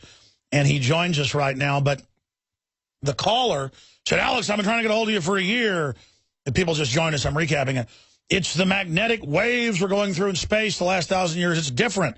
And he didn't finish his point. He just kept pausing. And I said, no, we had Harry Dent on, top analyst, saying that sunspot cycles with wars, economy. We're going out of one of the peaks right now. It's supposed to bring us down. We got the chart on screen for TV viewers. And Begich is like, well, of course that's a big part of it. This is known by police departments, the lunar cycle. It's just known by hospitals. It's a reality. Because, the moon changes the tides, changes hormones, really affects women more in some studies I've seen. So finishing up with that, caller, what is your point, though, or a specific question for Begich? Because he's a perfect guest to have on with the question. What specifically are you talking about? An ion field? What are you getting at, sir? Okay. In short, we are all moving through a magnetic field on an atom-by-atom basis. It's not wrapping around the Earth. We're moving through it point by point, atom by atom. And we have been for 1,000 years, and with the right software and the right equipment, you can go back and you can see what really happened and hear what really happened. That's what I'm saying. That's why I'm writing you. That's why I definitely didn't want to talk to you online. I'm scared to death, but I'm telling you that. And I mean, what are you, an you're some type of electrical engineer or physicist? Because that's the argument, is that you can hear echoes of everything throughout time and space and read energy fields like electric, currents that have already passed through, or radio telescopes. I mean, are you specifically working, say, for DARPA in research of this? Because I know they're looking at that. Or are you theoretically coming up with this in your mind, and it's so exciting that you're freaking out? No, it explains everything. I asked you, sir, are you a scientist specifically that has equations or tests showing what you're saying? Oh, well, send me some information. I appreciate your call. Dr. Nick Begich, that's an interesting topic he brought up. And so bring it up, to speed with what you know. Well, this whole idea of being able to go back and read energy fields, I think that is an area that's certainly expanding in research and people's interest. Think about how information is transmitted through wireless and reconfigured in television sets, as an example. The idea of capturing that information long after it's passed.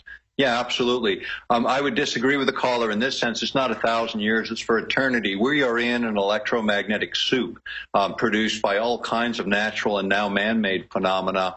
Radio frequency energy alone is 200 million times more now in the last 100 years because of what man's introduced on the planet Earth versus what nature normally was making available to us. But the difference between nature and man is man can create the situation where they can direct and control that information, which gets back to that earlier subject of manipulating the human brain and human mind and human emotions. This is where the science is going, and this is a very dangerous area. Exactly. If sunspots control wars and irrational exuberance and everything and increase them, then imagine what artificial systems are doing. Oh, yeah. And this idea of the cell phone towers or any other electromagnetic system being used is extremely well known. We've been reporting on it since the first major articles, the one, The Mind Has No Firewalls, 1998, Perimeters, U.S. Army War College. Great document. Everything in it is proving itself out. It's taken from an earlier Russian report. I know one of the best, in fact, the top biophysicist in Russia, Alex Kaberenin, and his ideas on this perfectly correlate with what the caller is suggesting, in the sense that we can manipulate human beings through electromagnetic fields. We just lost his Skype.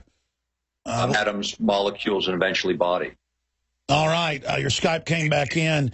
And again, none of this technology is bad in of itself, but it's that the technocrats are clearly anti-human. When I look at federalization, globalization of curriculum, and they literally teach 2 + 2 = 5, that is an attempt to really screw kids up and to make them dysfunctional. And for me, that's really a real benchmark. It shows that the ruling elite are really bad people. And there's a mix of good people in the system as well, but the higher up you get, the more psychopathic, kleptocratic, disconnected from humanity they are. Do you disagree with that statement? I agree 100%. I mean, the thing is we don't need to teach kids what to think. We need to teach them how to think. Math, reading, basic skills, and then give them the tools to use their mind independent of the propaganda being packed in it in organized curriculum from around the country. Exactly. I look at textbooks now. They are designed to not work and screw people up. And then it turns out we have the documents that that's on purpose. What type of elite wants to screw people up? People who want factory work and slaves. People who want people to lay down in the street and give up. People who don't want us to think for ourselves. You know, that's the whole essence of what we are as human beings. We are independent, souls created in the image of a creator. That means a lot. That means every one of us has incredible potency as individuals when we activate the mind to be controlled by ourselves. This is the essence that they resist the most. All the mind control work that the government did, the thing they found out that scared the heck out of them is when they realized that every single human being had this innate potential, and the way to suppress that potential is to keep people in an environment of fear, confusion, and worry. And feeling weak, feeling hopeless, and insecure. That's what Madison Avenue does. I had Bruce Fine, top constitutional lawyer, former head lawyer for the FCC on, who got rid of the Fairness Doctrine. And he said, look, Alex, what you got to understand is when they attack us, and I've always known this, but when they try to suppress us, that causes innovation. And I was realizing if the enemy attacking us and doing this mind control, that's what my dad has always said, but it's only clicking now how right these men are that are older than me, that it's going to go in ways they don't know. It's going to trigger us to be even greater. Now, for the general public, it's going to annihilate them and hurt a lot of people, and we don't like that. But for some of us, it's going to trigger the type of historical, physical, but also cultural mutations that the establishment's not going to be able to deal with. Oh, that's exactly it. We did a Mind Effects closed conference on this in Dallas some years ago with the best in the world. And what they said is we are on the edge of the next evolution of the human mind, where we're going to have these anomalous capabilities. And the elite, the New World Order, they are not going to be able to touch us. That's coming. That's the real revolution, and that's what they're fighting against. That's what mind control is really about, is shutting down our capacity to reach our higher capacities. Well, I've interviewed General Stubblebine, the head of Men Who Stare at Goats. They made a joke out of it. But they're on record, what's been declassified, is the problem was they would boost all these people and get them to this higher level, and then they automatically wanted to fight the system. I mean, that's the issue. You boost somebody like they're going to boost their own people to fight us. Once they boost them, they're going to be at our level or higher and be more human and not want to hurt people. That's exactly right. And I think this is, again, when you start to look at these programs now drifting towards how do you wipe out memory, how do you really start to refine what the feed is, and that's really what's going on. It's a control of the feed and to try and suppress these higher ordered capacities at the same time as exploit them. And that's the challenge for DARPA, and it's really, we need to let go of fear and worry, be confident human beings, recognize what we are. We live eternally. This is a stop between short interviews. We need to move forward as sovereign individuals, doing the things that we believe are right and true to the extent that we each individually can. That's what changes the world. That's why talk radio is powerful. It reminds us that we are not in this alone. We are in this together. We can make a difference. Wow, powerful interview. Amazing. I'm going to skip this network break. It's so important. We have this clip of this physicist, Sneed, and Seed, and what's his full name? I forget it. That's right, Richard Seed, and then this was on Discovery Channel. And this is the attitude of Ray Kurzweil and so many others. And they're really smart men, and I admire much of their work and their inventions. But the compendium of the futurists they put on TV, that they make the head of Google technology and future programs, they have this attitude of, you're not even people, we're going to become gods, we're going to brush you aside.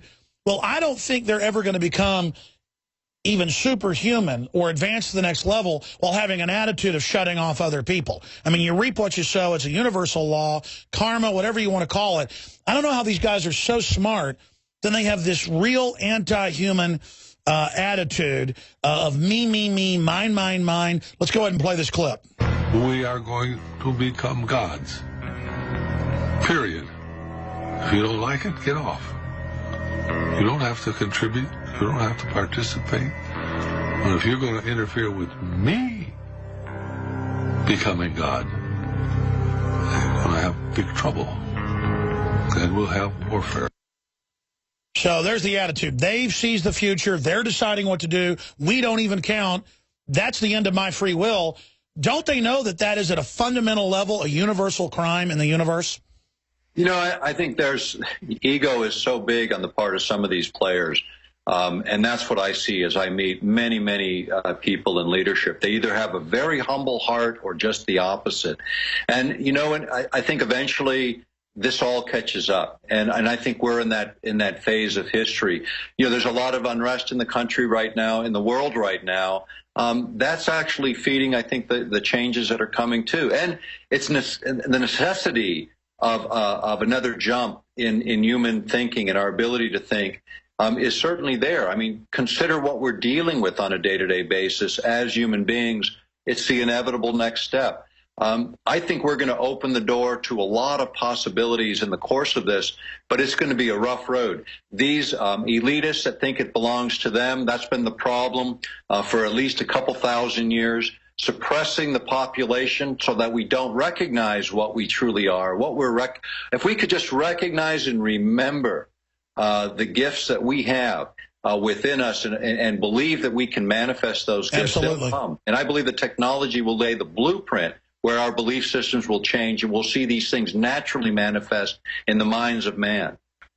And instead of trying to suppress the general population where there's guaranteed individuals that would take us to the next level, I mean, the elite should see the entire population as a treasure trove instead of a detriment. And then the self-fulfilling prophecy that we're junk, they program us with junk so they can point at us and say, see, we're better than them. That's not elitist. That's not what a real elite would think. It just makes no sense. Well, again, as they fail to recognize the value of each human being, and some countries don't put any value on humankind, and what we're seeing is more and more of that drifting into Western governments to the point where we're just numbers on a tax record. We're chattel on so many levels, but that is not who we are. We are way more than that. We are powerful individuals capable of creating change within our neighborhoods and our communities. Do what you can. Don't take on some impossible task as individuals. Take on the one that you absolutely know you can do, whether it's these issues or other issues, and that's how change happens.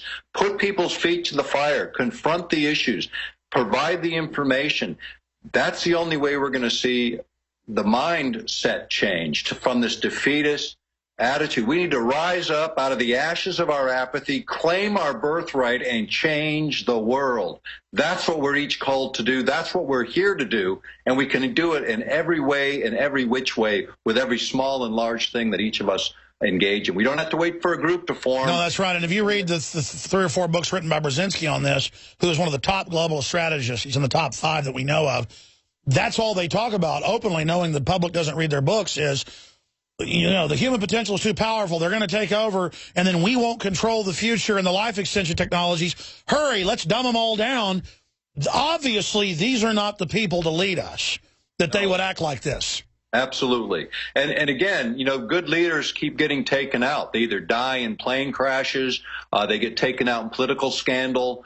This is the way it's done. You either play ball or they try and bury you. This is the way it happens. Here in Alaska, they're going to spend probably $20 million on a Senate race. There's only a couple 100,000 votes that are going to decide that race here.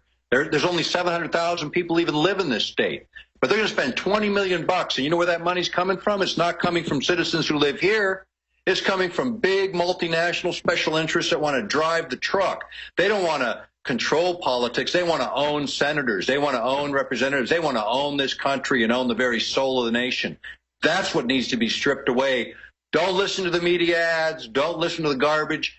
Dig into who these people are. Make your decisions based on real records and the things that are important to you. Whether you support the R's or the D's or the independents, find at least people that you can believe in and do something for them. That's the only way anything ever changes. And then hope they rotate out before they get corrupted, because unfortunately over time, that's inevitable with so many politicians. They value the power more than they value the opportunity to serve. Well, and the elite know how to scare you slowly, and then basically you get support and safety from joining one of the combines. That's what's happening on so many levels. Yeah, that's what's happening. Absolutely. Let's go ahead and go to Chad in Tennessee. Thanks for holding. You're on the air with Dr. Nick Begich of EarthPulse.com.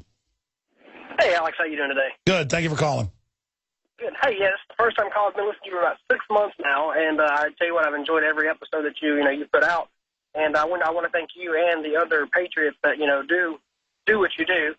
And it's a shame. I posted a comment on Facebook a couple of weeks ago about how the United States has fallen under tyranny once again, after almost 200 and some odd years ago. And I got called a fool for this. Well, there's a lot of weak-minded people that are scared, so they just say that to make them feel big. They also have on record bots that respond now. They already have the CIA, already has major publications writing fake news with computers. So, sir, don't even listen to the bots. They're getting rid of comments on most big news sites because usually the comments are pro-liberty. So they're trying to create a synthetic, artificial groupthink. Dr. Begich, you want to comment on that? That's exactly it. It again is about manipulation. So, screening out and controlling the dialogue is what all that is about. I mean, it's the whole nature of our society right now. It's control the dialogue, control the debate, control the discussion. And every way that technology can support that, that's what's happening. The idea that people are giving up their private information through internet, through all the electronic forms of information, that's our digital doorway. That's a doorway to our home. That's what should be protected. We should own all of that information, not private industry. I'm thinking we're going to start going to people's doors and knocking and going, mind if we come in and put cameras in your bathroom and watch you? They're going to get off my porch. We're going to say, hey, we apologize. It's for TV to illustrate that the NSA and corporations are watching everything you do. Why are you mad at me but not them when I'm being honest? Right. That's exactly right. And I would not, I've taken a lot of criticism, believe me, and I know Alex has too. The fact is we all take a lot of criticism when you're doing what you believe in. Do it with respectfully, do it kindly, do it with an honest heart. And if you're wrong somewhere along the line, admit it and move on. Be humble. But exactly, don't you get empowered, actually, when the establishment attacks you? It means you're doing good. I mean, when you know you're doing the right thing, people need to stop worrying about getting made fun of or attacked. That's what life's all about. Hey, it's being raised in a political family, you get pretty thick skin. I could care less what they say if I'm speaking my truth, and all of us can do the same. Don't be in fear. That's where they want you. That's when everything shuts down. Know what you are, who you are, and take that forward into the world around you. Your sphere of influence, maybe your friends, maybe your family, maybe bigger than that. Exercise it. Do something. All of us are doing a little bit. It adds up in the long run. The country is not lost, or we wouldn't be doing this. I would give it up if I Listen, I'm just some average guy from Texas, and I've had a big effect, and I've got my problems, but I'm real, so it's had an effect. I know you got to go soon, but I want to come back and do 5 minutes on the big resource issue and really how to supercharge this country and the world, just using Alaska by itself on record as the model with Dr. Nick Begich. We got 2 minutes to break, though. Let's jam in a few more calls. Chris in Nevada, you're on the air with Dr. Nick Begich. Go ahead. Yes, sir. Go ahead. Okay, Chris is gone. Let's go to Jay in North Carolina. Jay, you're on the air. Go ahead. Good afternoon, Alex, Doctor. I'm Jay Morrow from Great Dogwood State in North Carolina. I tried contacting you a couple of days ago by contact form. I wanted to touch on basically what the doctor was talking about as far as consciousness being upgraded. I'm just going to hit it on the head like hit it on the head like a nail, being hit with a hammer. Basically, right now, there exists some technology that has been used for, I say, the early 90s, and it has basically been used to elevate those beneath the scenes behind closed doors, but now it's a point where it needs to be known that this technology exists that can reverse the DNA manipulation that the government and the powers that be have been. Well, I know there's a lot of suppressed technology, but there's also a lot of people out there claiming they have things that they don't. I'm not saying you're doing that, but specifically, what is this? Basically, I have found myself to become a targeted individual after being discharged from the United States Navy in 2011. With all types of harassment, secret agents showing up at my door. Well, there's no doubt they're harassing veterans. I mean, that's in the news today up on Infowars.com. They publicly admit that. So I'm going to come back and get Dr. Begich's take on that. Thank you for the call, sir. And then we're going to get into some of the solutions just on a resource-based front. Okay, with Dr. Nick Begich of earthpulse.com. His books and videos are all available at InfoWarsStore.com or follow the links at Infowars.com. I'm Alex Jones. Stay with us. It's the live Friday edition. There's a couple of articles, that's from Charlie Chaplin's famous speech at the end of The Dictator, where he lampooned Adolf Hitler. Hitler reportedly had a hit put out on him, but it didn't come to fruition. Leaked document reveals Marine Corps Urban Training Center based on U.S. town, where they train to take on the American people. Another article, police now armed for war against returning veterans. In fact, I'm going to be covering that some on the Sunday show with our returning reporters, Sergeant Joe Biggs, Staff Sergeant Joe Biggs, and David Knight, who just got back from an Army training facility, which looked like it was set up for torture. That's what Biggs had seen in Afghanistan. He would deliver people for torture. Really a serious, hardcore issue. Obviously, war turns people into, turns countries into monsters. Dr. Begich, in closing here, spend about 5 minutes on what you tried to get into earlier about freeing up federal lands, freeing up lands for natives, freeing up lands for states, the amount of minerals alone that can be easily and cleanly, from what I've seen, extracted from Alaska, but is not being allowed. A, why do you think it's being suppressed? And then B, break down what this could do for our country. And I know we'll get emails or comments by different alternative energy websites going, Alex, we thought you were for alternative energy and you're a horrible person. Look, they're not letting us get those systems. We're trying to develop them. We're trying to deploy them. Everything the government pushes is kind of a patch or an act like they're doing it to actually control the industry.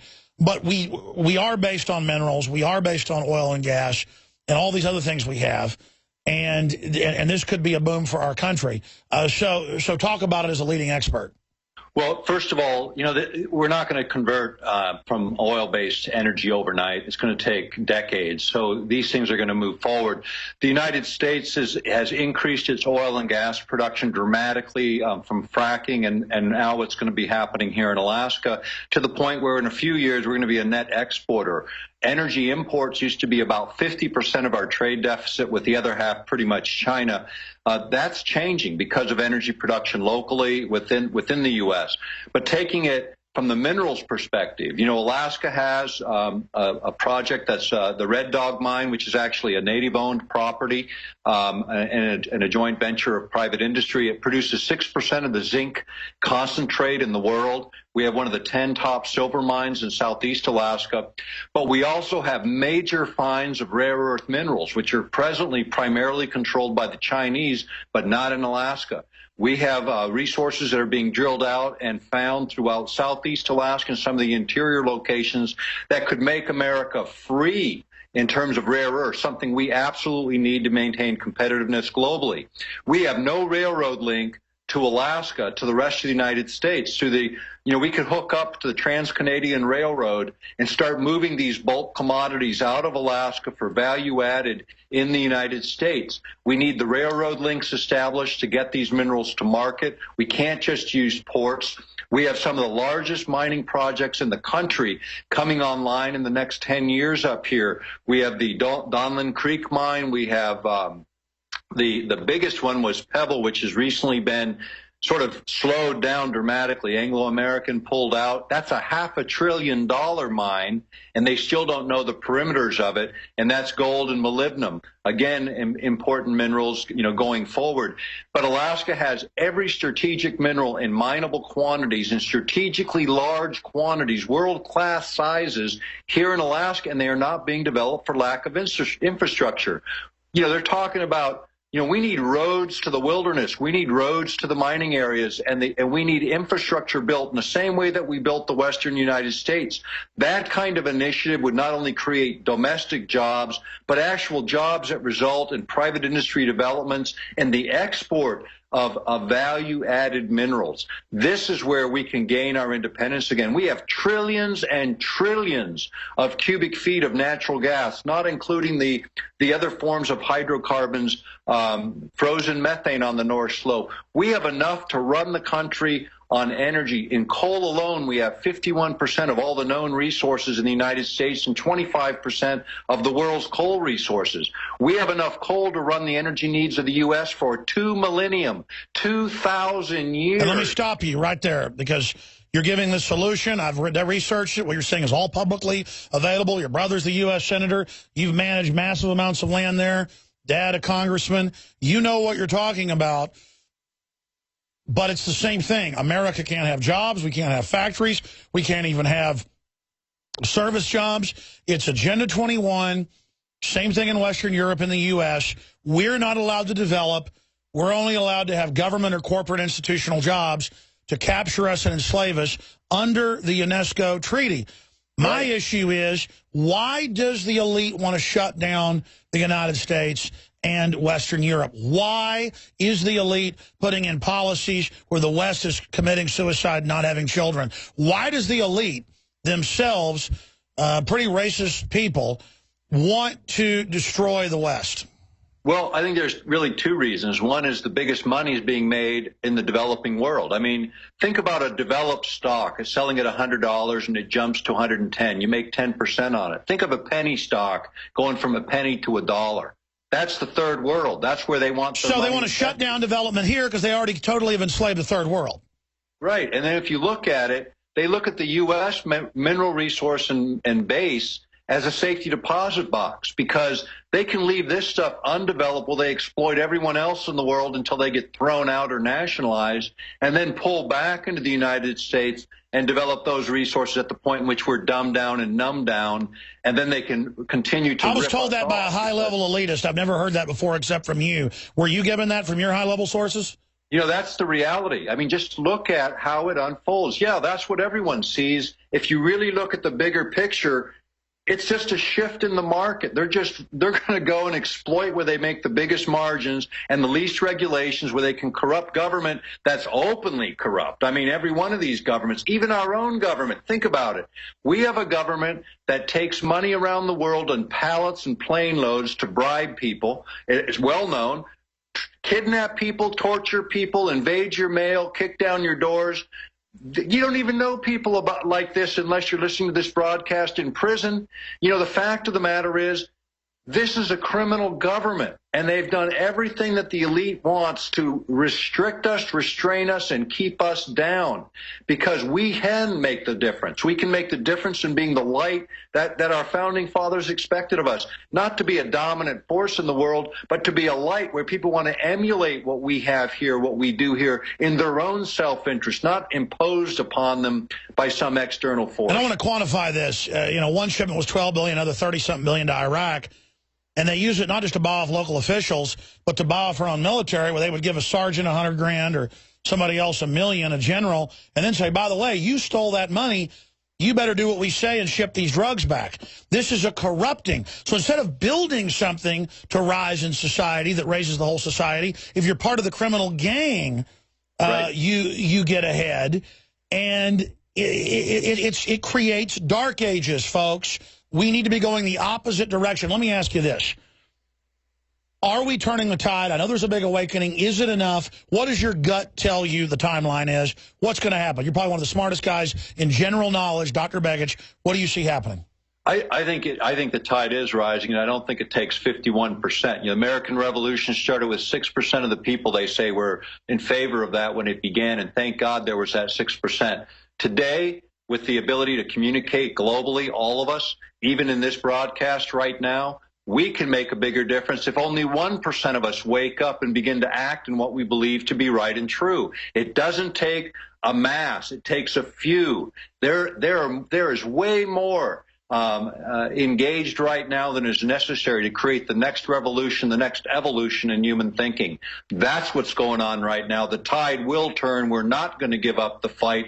There are too many of us in it for too long, and there's too many of us coming up and from behind. And I think that's the fifth column, is the fifth column of freedom. It's those of us that still engage this process and refuse to lay down in front of the tank and get run over. We're going to take control of those tanks again. We're going to take control of this country and all of our countries, because corruption is what needs to be snuffed out. The elite needs to be recognized for who they are and what they are, and recognize that the change has to come. And it is coming. I believe the tide is turning. Just keep in the fight. Don't give up, even in the worst circumstances. Those are the things that give us the scar tissue to continue and the strength to carry on. Well, that's right. Beautifully said. Again, we carry most of your books and videos. Folks can also find them on your site, which I'll give people. Are you working on anything new? What do you focus on this day over at earthpulse.com, Dr. Nick Begich? Well, we're working on a few things. A few of our electronic devices are coming out in the next few years. We've got some really interesting things for mineral and vitamin deficiencies, diagnoses. We have some great things coming in the field of health, which is an area that I'm very interested in, because strong bodies, strong minds. And I want to work with you on that. I want to work with you on that. You bet. In fact, I'm hoping to get down to Austin at some point and spend a little time with you personally, and I'm hoping to get down there sometime this fall. Come on down. You're welcome. We'll pay for your hotel, my friend. All right. Well, bottom line, look at Obama, a false messiah. But it doesn't work anymore. People wake up to these puppets faster and faster.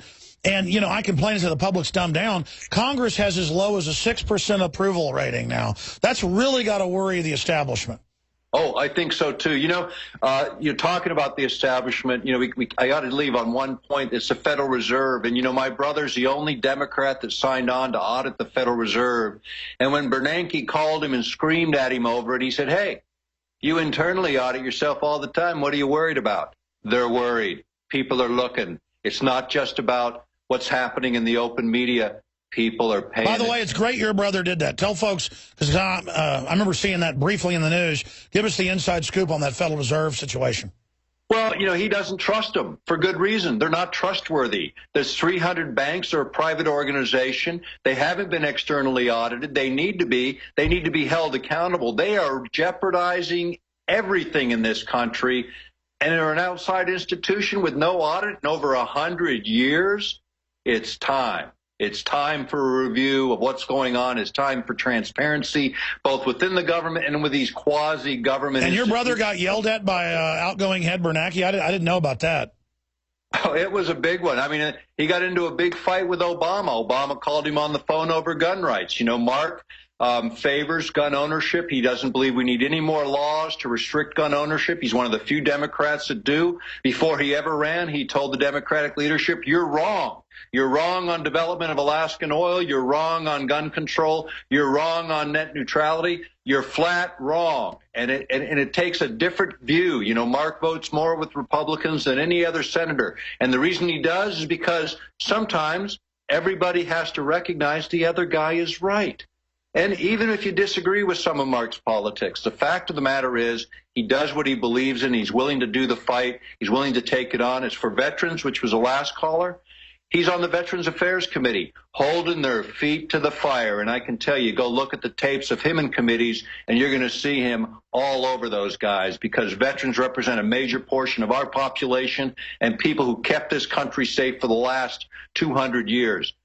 It's a different way of looking at politics. It's not all black and white. We need a politics that goes back to the fundamentals of recognizing that it's human beings we represent. It's the people we represent, and we can disagree vehemently about how to get to the solutions, but we need real solutions by a more cooperative and responsive government. Absolutely. Thank you for all the time, Dr. Nick Begich. Look forward to having you in studio as soon as you want to come. Thank you for having me, and I just, God bless you, Alex, and bless your listening audience. You too. What a great guy. What a fabulous guy. I tell you, I read all that stuff in his books in the 90s and in the 2000s. You will learn more in those books now than has even come out, and it's just... It's insane the amount of stuff that's going on. The admitted documents on human manipulation to suppress us. I mean, I'm the type of guy, if I see a lady walking outside, an old lady or a man, whatever, they fall down and hurt themselves, I don't laugh at that. And then I'll be around somebody and somebody will fall down and get hurt and people laugh, and I look at that person, I go, man, you're really a jerk. And I just don't get off on people failing. Now, what I don't like is strong people trying to suppress me. I like seeing thugs fall. But that's normal instincts, ladies and gentlemen, and the globalists do not have our interest at heart. So anything they do is going to be bad. It makes me so angry. I talk about Warren Buffett constantly because he's the archetype of a guy that is the biggest recipient of U.S. taxpayer money alive. Individually. Look it up. McClatchy newspaper is one of the sources. And then he's on TV every time I turn it on lecturing on how taxes aren't high enough when he's an economist and knows full well you cut taxes and tax money increases going in. and that tax cuts is what would get this economy going. They don't want it to get going. They want to shut it down. I told the story going to my uncle's funeral. I stopped with my son. I didn't take my daughters. At Luby's in Waco, someplace I stopped many times going to see family in East Texas. And it was nothing but old women, age 65 to about 85 or 90. And it was a big line of these old women. It's all nothing but old women coming in there to eat lunch. I remember going to Luby's cafeteria since I was a little kid in Dallas. And none of those women could buy hardly any food, even though it wasn't that expensive. And they were all upset, and they were all trying to just live. And it'd be one thing if we didn't have the resources and that was going on, but the globalists have done that by screwing this economy over. And it's only the beginning of the poverty. And it made me mad. And I just know most of those old women watch TV and think Obama really wanted to get them free health care. I mean, it's the betrayal of weak people just really makes me feel angry. And maybe I was already emotional going to my uncle's funeral, but I just fundamentally got so upset when I see cops pulling over some poor woman with 3 kids in the back, writing them tickets. The woman can't afford all the inspection and crap. The country going there, and I know they're going to write them tickets. It's going to ruin that woman's life. Then she won't even have a car to get to work. She'll go on welfare, and that's what they want. Not the cops. They're just there writing the ticket. It's just such an evil system. And I'm just not part of it. I got my own problems. But I'll tell you something right now. I'm not going to screw little people. It's never going to happen. Because the day I ever even think like that is the day that I don't need to be on the face of this planet. I don't enjoy hurting people. And our owners do. We'll be right back with the final segment. A couple phone calls and some key news straight ahead. We're promoting your freedom, our freedom. We're in this together. And we need your support. I have the best supplements out there. They've blown my socks off. You've heard the rave reviews, the Super Male Vitality, the Fluoride Shield, the Survival Shield, the Lung Cleanse, all of it, InfoWarsLife.com. We've got a big sale going right now on multiple items. They're on the site, so please check it out this weekend. Please become a PrisonPlanet.tv member to see the nightly news and share a membership with up to 11 people who can watch the shows and archives and films simultaneously. So it's more than 11 memberships for the price of one, because usually, you know, they're going to have 11 people using it all at once. Probably give it to 50 people. PrisonPlanet.tv, and I want to thank you all for your support and your prayers and spreading the word about the broadcast, because if I'm going to lay my life on the line and go all out in this, I wanted to really win. I'm all in. I mean, I'm swinging for the fences here, and I'm weak. I do the best I can. Thanks for putting up with me. I'm trying hard, though. And we need your support and to spread the word and to pray for us, because the enemy does all sorts of stuff behind the scenes, and we know it's because we're effective, and we appreciate the enemy letting us know we're hurting them. But we also appreciate you giving us the energy we need to rise up and strangle the enemy. I mean, believe me, folks, we need to be energized. We've been energized, but I can see we can go to the next level. And I promise you, I commit to you, cross my heart, like George Strait says, that I pledge to you to do all I can to make all your dreams come true, of freedom. Because my dreams are tied to your dreams. We're in this ship together, Spaceship Earth. And I'm committed to you. I'm committed to my family. I am committed to being a good person. I am committed to standing against evil. I am committed to not being a coward. I am committed to seeing this through. And if you will just commit to this, we will win. And it's the animating contest that separates us from the animals, ladies and gentlemen. I believe in humanity. I believe in you. You believe in us. And we will defeat the globalist. I want to thank all our friends in real media out there as well. I salute you and thank you for all you've done. Steve in Texas, thanks for holding. AP Hill, military topic. We're going to have those guys on Sunday in studio. Go ahead. Okay, real quick, Alex. I'll try to make this real fast. There's a couple projects just outside of AP Hill at one of the facilities that's nearby, Fort Pickett, actually. And there's a couple things that I saw or noticed that they're doing. One is they're building another thing that looks very similar to the AP Hill training facility. It's an $8.8 million construction project. They're going to have buildings, alleys, athletic fields, and all that. Another project that they're working on that I just found some articles on here, it's a $461 million training facility for U.S. diplomats. Yeah, they're just building facilities everywhere for the domestic takeover. Yeah, I mean, I thought it was very interesting that they spend that much money to train government officials. Well, they just need to take more old ladies' houses, and then they can do it. I appreciate your call. Great points. We'll look into it. David in Alaska, go ahead. Hey, how you doing, Al? Good, sir. Hey, I've been waiting to get some information over to you here for a while. Number one, first and foremost, I'm a Marine Corps veteran. I'm also a certified anti-terror combat tactics instructor from our good friends over at the DHS. Number two, and second most importantly, I am an oath keeper, and I have been since the day I ETS'd. It came to my attention that you guys were kind of chit-chatting and touching on some information about a mount, what we refer to as mount training facility over in Camp Lejeune. Yes. Yeah. Well, I just wanted to kind of call and give you guys some information on there about that facility. The facility's been built to mock a very specific town that's in the northeastern portion of the United States. It's complete with running water and electricity, street signs. Tell you what, I'm going to do some overdrive. Stay there. Don't hang up. I'm going to come right back to David. We're going to have Staff Sergeant Joe Biggs in studio this Sunday, 4 to 6, with David Knight talking about the secret armies being built for war with us. All right, stay there, sir. We'll come right back to you. The caller is talking about a key article that we're going to cover more on the Sunday show coming up this weekend, 4 to 6 p.m. Leaked documents reveal Marine Corps Urban Training Center based on U.S. town.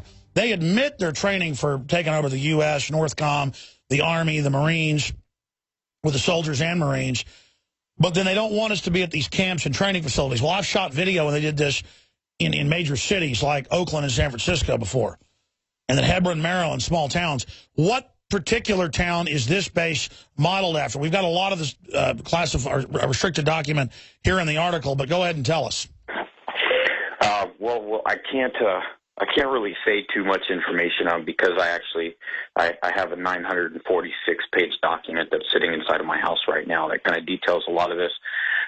But you know, I was up here in Alaska when we had the whole Arctic Shield and DHS came in, and in the last week, man, there's been so many things going on up here with, you know, friends that work on base and F-22 hangars, and they're reporting foreign flyovers, almost 3 and 4 a month as opposed to 3 and 4 a year. Things have really kind of ramped up over here. But with this Marine Corps town, we're specifically talking about a coordinate. I can give you the 8-digit grid coordinate for it, or the 10-digit rather. But it's a 63-building town that takes up over 1,000 acres. It's complete with a high school that has a gymnasium and a football field and soccer fields, and there's a big dirt road that runs all the way around the outside of this town. There's waterways that can be utilized for rubber watercraft training. There's just so many. Well, I mean, we've got an article out about the Marine Corps base at Camp Lejeune. You're saying there's another town that it's built after, or another secret training facility? We're talking about something. If you're referring to what's referred to as combat town, it's going to be a very similar one to that, and I think that's the one that you're. Well, I mean, listen, let me ask you as a Marine, because I've been to the drills that are public where they admit it's for Americans. That's in the news. They're trying to be secretive about these facilities and the Army facility. I mean, are they honest with you when you're training that it's for domestic operations? Here's what they're training for, and here's what they tell us when we're talking about counterinsurgency. Now, mind you, they're training American personnel, American agents, DHS agents for counterinsurgency operations. Okay, and yeah. So to be clear, the Marines are training DHS agents to take on the American people. I wouldn't say they're training them to take on the American people. They're training them for anti-terror. Quote. Now use this briefly or loosely. Quote. Anti-terror and counterinsurgency operations. Sure, but when I've been to these drills, they're practicing killing guys in cowboy hats and John Deere caps. I mean, are they saying it's the radical Muslims, or are they saying it's for the Tea Party? let me use an excerpt from a DHS file that was leaked from you guys to the Oath Keepers up here in Alaska during Arctic Shield, the quote-unquote Americans Against Socialist Tyranny. Let's use that term, okay? There's the organization that they labeled Americans Against Socialist Tyranny. Do you remember that?